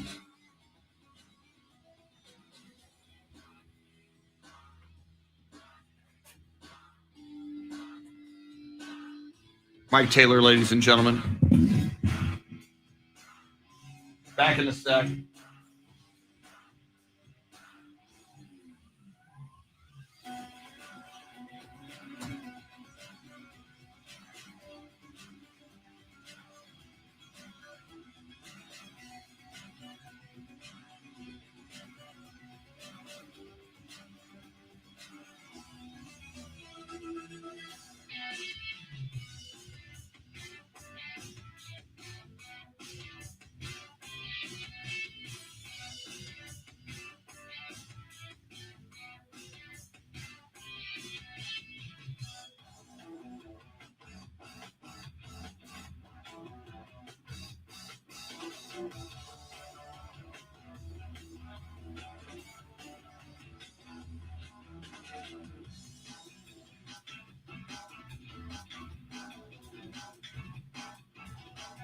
For the ones finding new ways to ensure the job always gets done.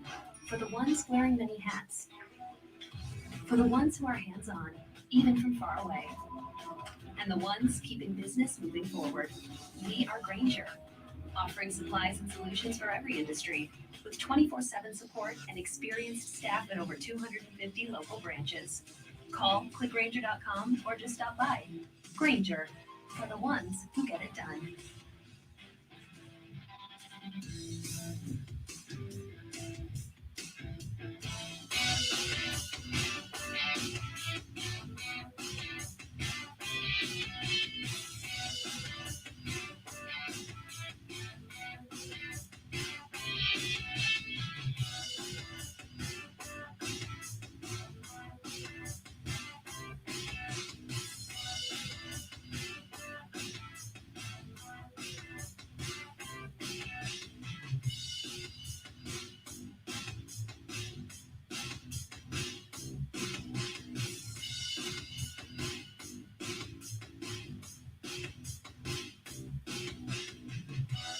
I was talking with my neighbor Lisa the other day about getting LASIK, and she suggested LASIK Plus. Said they were the best. I told Megan, my friend Gary told me about LASIK Plus, and then he was right. I had a great experience. Yeah, I'm Gary. I told Lisa about LASIK Plus, and now they customize a treatment plan specific for my eyes. LASIK Plus gets more referrals from former patients than anyone else. So if you're ready for a life of new vision, ask a friend, and we're confident they're going to say LASIK Plus. Wait, and you are? Oh, I'm Matt. Who told Gary? Who told Lisa? Who told Megan?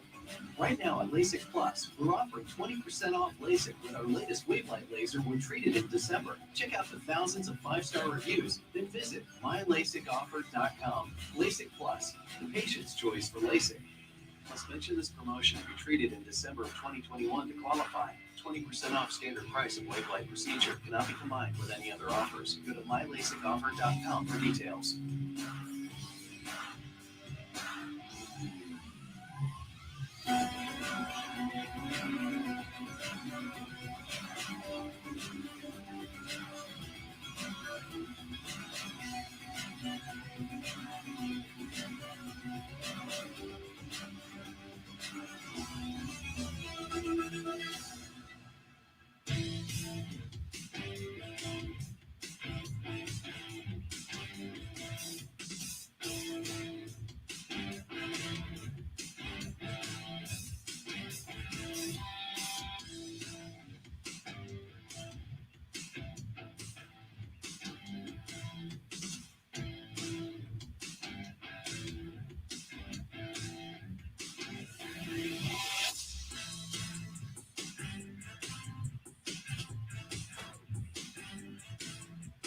Woo!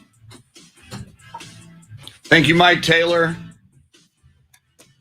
Always nice of him to sit in.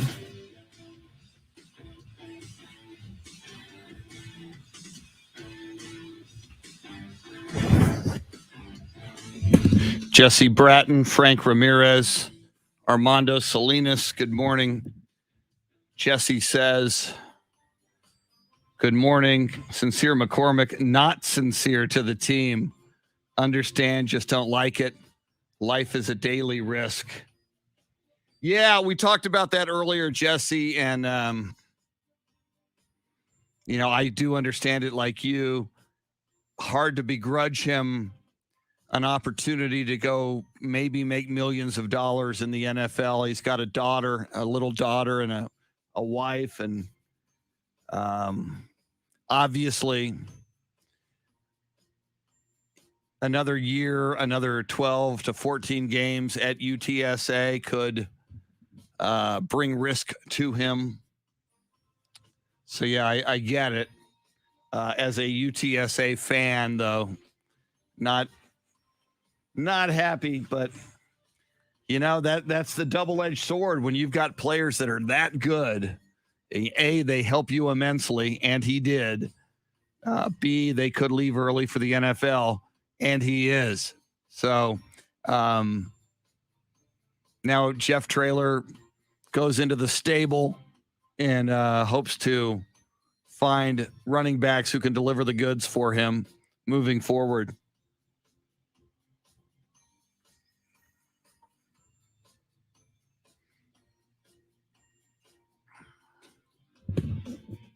Did you get that song for to lead in? Okay, good. Thanks.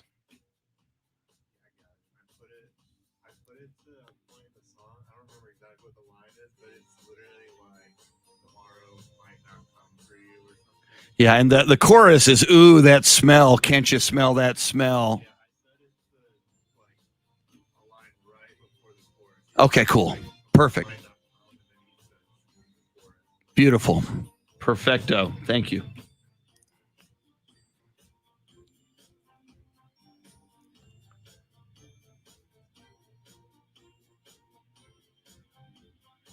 Oh, I was going to.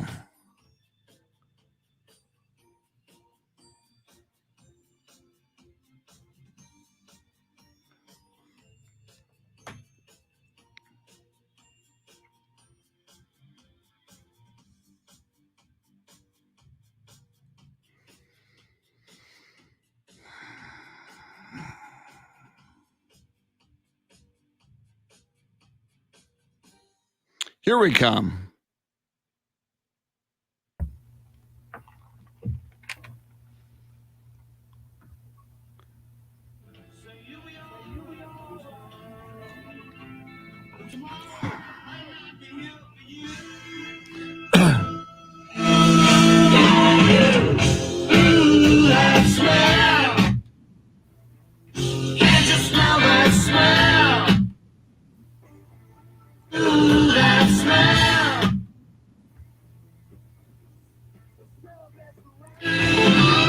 Classic by Skinnerd. That Smell. It's the Chris Duel Show with Shannon, Salty, Sweeney, and the man who selected that song and all of its symbolism, the voice of the Houston Texans, Mark Vandermeer. Mark, how you doing this morning? I'm doing great, Chris, and I love Skinnerd, and they're from Jacksonville, Florida, where the Texans are going, so I thought that would be good. And I didn't want to play Sweet Home Alabama because that doesn't make any sense. And Freebird, it's too long, so that's a good one. From the, what was that album that came out right before they had the plane crash? You know, I had tickets to see them. Wow. Tickets to see the old Skinnerd at Madison Square Garden because I grew up in the New York area. And then they get into the plane crash, and they don't make it to the show. But guess what? They were going to warm up for Ted Nugent, and that was the double live Gonzo tour. I am that old. Anyway, I digress. That is crazy, though, just to think, you know, of course, the plane crash, so historic, and that show and involving Ted Nugent. My gosh, that is absolutely amazing. Well, Mark, we will certainly talk about a game that now will have extra eyes on it and a lot more interest now that Urban Meyer has been blown out as head coach of the Jacksonville Jaguars. Before we get to the game that you will call in Jacksonville, high noon in the central time zone on Sunday, let's look back real quick to the loss to the Seahawks. I was feeling really good about this game early. Mark, Texans on a Davis Mills touchdown pass to Brevin Jordan take the early lead 7-0. They're leading through much of the game. It was 16-13 at halftime. It looked very, very manageable and a tight game at halftime, but just kind of got away from the Texans in the second half. Yeah, and a similar theme, Chris. You know, when you look at the way they began the game, that was not the usual start for the Texans, not even in the Watson era, where you drive down the field, opening possession, and put the ball in the end zone. And I thought, okay, here we go. Davis Mills, after all that rest, 4 games watching Tyrod Taylor, he's taken a bit of a leap. Now, as the game wore on, he didn't do quite as well. You know, he hits Brandon Cooks on a touchdown pass, a would-be touchdown pass, but they call it back, and it was a good call. And then they got first and goal inside the 1. They can't punch it in because they got a false start or something like that, some sort of pre-snap penalty. And that's been a problem for them all season long. They've got to get that figured out. I think Mills looked pretty good, though. Over 300 yards. I know some of the yards were late, garbage time. But overall, I was pretty happy with Mills. And I think that if you put a running game with this guy, even an average running game, you're going to get some good production. They just can't do it. They had injuries last week. That was a big factor. They were down to their final back. That was Royce Freeman, who just showed up a couple of weeks ago, 2-3 weeks ago. They still have issues there, but they'll get David Johnson back this week. I think there were some pluses, but again, Seattle, they got Russell Wilson. We talked about him last week, one of the best quarterbacks around, and ultimately it was too much for the Texans to deal with. Mark, our producer Jeremy coming in with the assist, saying the album name we're looking for is Street Survivors. Yes. And guess what? I mentioned Double Live Gonzo. A lot of that was recorded. The Ted Nugent live album was recorded in San Antonio. Whoa! You know this. It's just there. It's in the crevices of my mind someplace. So, Mark, we've got the Texans taking on the now urban-less Jaguars this weekend. I was a little shocked to see that the line is actually -5 in favor of the Jaguars, given all of the things that they've had to deal with this week, just from an outsider's perspective. And also, you know, they both started their season by playing each other, and the Texans ultimately got the win from that one. What's your take on this matchup this weekend? Well, you lose a head coach, and very often that results in a bounce. You know, we talk about the backup bounce. Sometimes you go to the backup quarterback, and he gives you a bounce for a week. When you fire the coach, very often you get this sort of sigh of relief performance from the team. Like the Texans last year when they let go of Bill O'Brien, and then Romeo Crennel takes over, and they beat the Jaguars. That was their first win of the year. So this time, you lose Urban Meyer. Are they going to get that, what on Wall Street they call a dead cat bounce, and they play better the first week without him? Maybe they play better forever without him. I don't know. But Trevor Lawrence has gotten a lot of praise this week for the way he's handled himself in the press conferences before and after the dismissal of Urban Meyer. He's got to handle himself better on the field. And it's not just him, obviously. He's a rookie quarterback. He needs help. But he's thrown only 1 touchdown pass in the last 6 weeks. That's not the kind of production you're looking for from the number 1 overall pick in the draft. So Maybe with Darrell Bevel coaching, it'll be different. But here's my thought. Urban Meyer was more of the CEO-type coach. He wasn't really in the nitty-gritty of it all week long and all game long. So I don't know how the offense is going to change without him being involved, and I'm really curious to see. I'm not surprised the Jags are favored. They're at home. Look, when the Texans beat them opening day, you had a Mark Ingram playing, you had Phillip Lindsay scoring, David Johnson scored. Now, Johnson's going to play this week, but you had Marcus Cannon and Laramie Tunsil at tackle. You're missing a lot of guys who contributed to that win. Not that they can't do it, but it's a different Texans team playing this Sunday as opposed to opening day. Mark Vandermeer, the voice of the Houston Texans, he will have the call on Sunday as the Texans travel to Jacksonville to take on the Jaguars. And as we look at the 13-game tenure of Urban Meyer in Jacksonville, Mark, and you know, some of these reports calling the assistant coaches losers, saying justify your resume, just kind of the way, if these reports are true, the way we're hearing he conducted himself. What do you think was going on there? Was it maybe that in college you can be a dictator? You know, when you're the king of Columbus, Ohio, or wherever you might be, and you're on top of the world, you're able to behave this way. Do you think it was maybe a carryover of how he felt he could behave in college? Why do you think it unraveled so bad, and why do you think he seemed to be behaving so badly in Jacksonville? Well, when he hired Chris Duel as the strength and conditioning coach, and he had the history with apparent racist remarks or whatever, I thought that was an amazing example of being completely tone deaf and not reading the room in all of sports and life and everything, right? Not that people don't deserve a second chance necessarily, but why go there when you're starting with an organization? So to me, Chris and Shannon, I really think that he was never as fully engaged as he was at Ohio State, at Florida, and the previous stops before that. Because how do you not – the whole incident in Ohio when he stayed and didn't take the flight back, what happened at the bar, let's put that aside for a moment. Not taking the plane back with the team was a major red flag to me.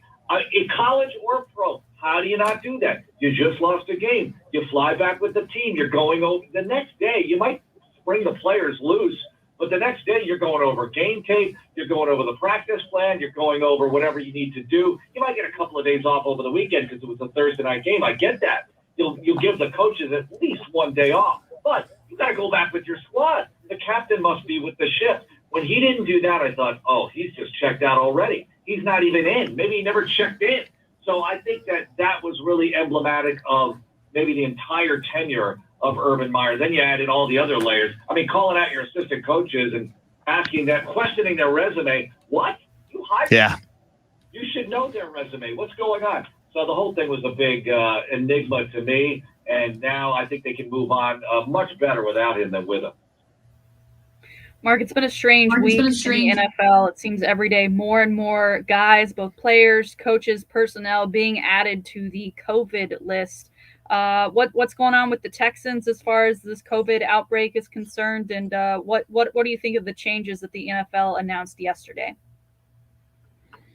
You know, it's funny, Shannon, because when they announced the protocols for this season, I thought, all right, let's see how this goes, because vaccinated players and personnel could do basically whatever they want outside of the building. And I thought, well, if you're still going to test positive with a vaccine, and if testing positive eliminates you from playing in the game, then maybe people should stay away from large gatherings, right? You know, I'm not saying just go crazy and like stay in a cubby hole somewhere in your apartment, but maybe like be careful, right? Maybe not go to a huge sporting event or wherever else you might think, or a party where everybody's just close contact and you might pick it up. I thought that was a little bit of a surprise, and I've been careful all season long because I'm in the inner tiers and I fly with the team, so I haven't stayed at home. I've been going to some restaurants and things like that, but it's always in a situation where I feel like we can spread out a little bit, right? And just common sense with a lot of this stuff. Now, this new variant is obviously very transmissible, but it's also apparently not quite as bad when you get it. But still, you're going to sit, and that's not cool. And you have a lot of teams in the intensive protocols right now. The Texans are not one of them, but we've got to mask up. We're going into a different kind of mode here.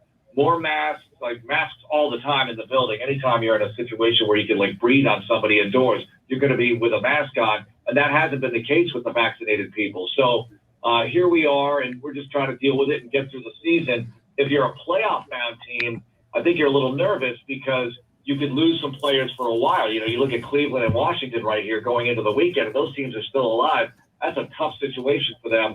You know, for the Texans, they're a little bit different situation. But, you know, knock wood, we don't have too many positives right now. There are some, but not that many, not as many as those teams. He is Mark Vandermeer, the voice of the Houston Texans. Mark, 4 games left in the regular season for the Texans, including Sunday at Jacksonville. Then it gets a lot tougher. I mean, 3 really good teams. The LA Chargers next week at Houston, then at the 49ers on the 2nd of January, and closing out at home against the Titans. What do you think are the goals for the Houston Texans these final 4 games? Obviously, win the games you can win, but are we in player evaluation mode for next season right now?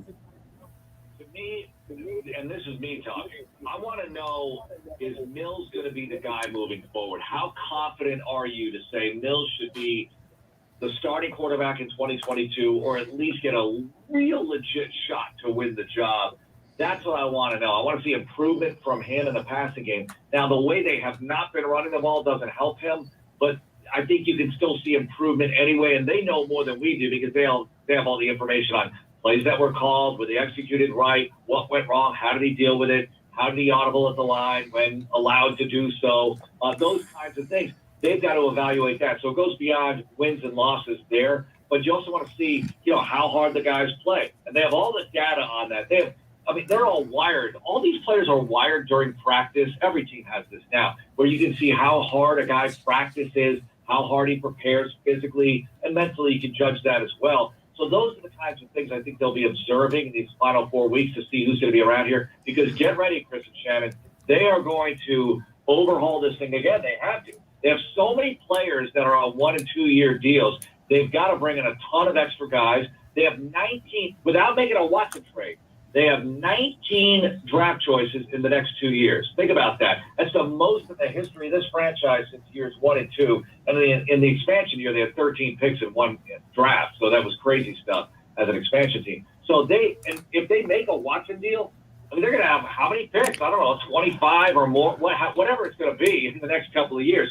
So they've got a great opportunity to overhaul the roster, but you want to know who's going to be here and who deserves, quote, I'll put that in air quotes, to be here based on the final few weeks here and whatever else they've done this season. Going to be absolutely fascinating to watch what the Texans do from here and in the offseason. Mark Vandermeer will have the call high noon on Sunday from TIAA Bank Field in Jacksonville. And, of course, pregame at 11:30. You can catch that game on Ticket 760 out of San Antonio, AM 1300 The Zone out of Austin, and across the Houston Texans radio network. Mark's a great follow on Twitter, at Texans Voice. Mark, enjoy your time in Jacksonville. We will be listening. Have a great weekend. Thanks for taking the time. I appreciate it. Have a great weekend. Absolutely. You too, sir. Texans, Jags. And he makes a great point, Shannon, and I forgot about that. When Bill O'Brien was fired by the Texans, they went out and won that next game against Jacksonville. It'll be interesting to see if Jacksonville gets a little bit of a bounce not having to deal with Urban Meyer. Yeah. As I said, you know, when we did our picks, I was a little surprised that they were favored, but I can understand why they feel like they've got something to prove, and that they are turning things in the right direction with the firing and now to go forward. So it'll be a good matchup. Shannon, great week as always. Enjoy your Christmas parties, plural. I know you'll stay away from the eggnog, and we'll reconvene on Monday morning. No eggnog for me. Thank you, sir. Have a good one. You too. Jeremy, great job as always. Are we going to see you on Monday? Do we know yet? Yes, sir. I'll be back in the saddle with y'all. Back in the saddle. Aerosmith will be proud. Our thanks to the voice of the Houston Texans, Mark Vandermeer, Coach A, Paul Alexander of RadicallyRational.com. Next Wednesday, Paul doing the show with Shannon for the whole 3 hours. That's going to be a lot of fun. Enjoy your weekend. Go Spurs, go. Beat Utah tonight. Go Cowboys. We will see you on Monday. Adios, amigos. Hello, Beth Daring. Beth Daring, I'm going to text you. I meant to text you.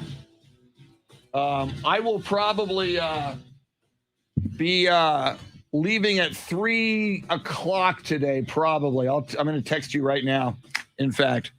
Marcus Valdespino. Hello, Beth. Howdy. I was going to text you before that segment, and I ran out of time. I owe you a text. Pablo Perez, good evening. Oh, come on, Pablo. Jazz are going to bury the Spurs. Come on. Spurs are back, baby. Thank you, Jason. Jason Paniagua, Pablo, Beth, who I'm about to text, Marcus, Frank Ramirez, Armando, Christopher Smith in Africa, Calvin, anybody else who may still be here. We will see you next time. Adios. Farewell. Go Spurs, go.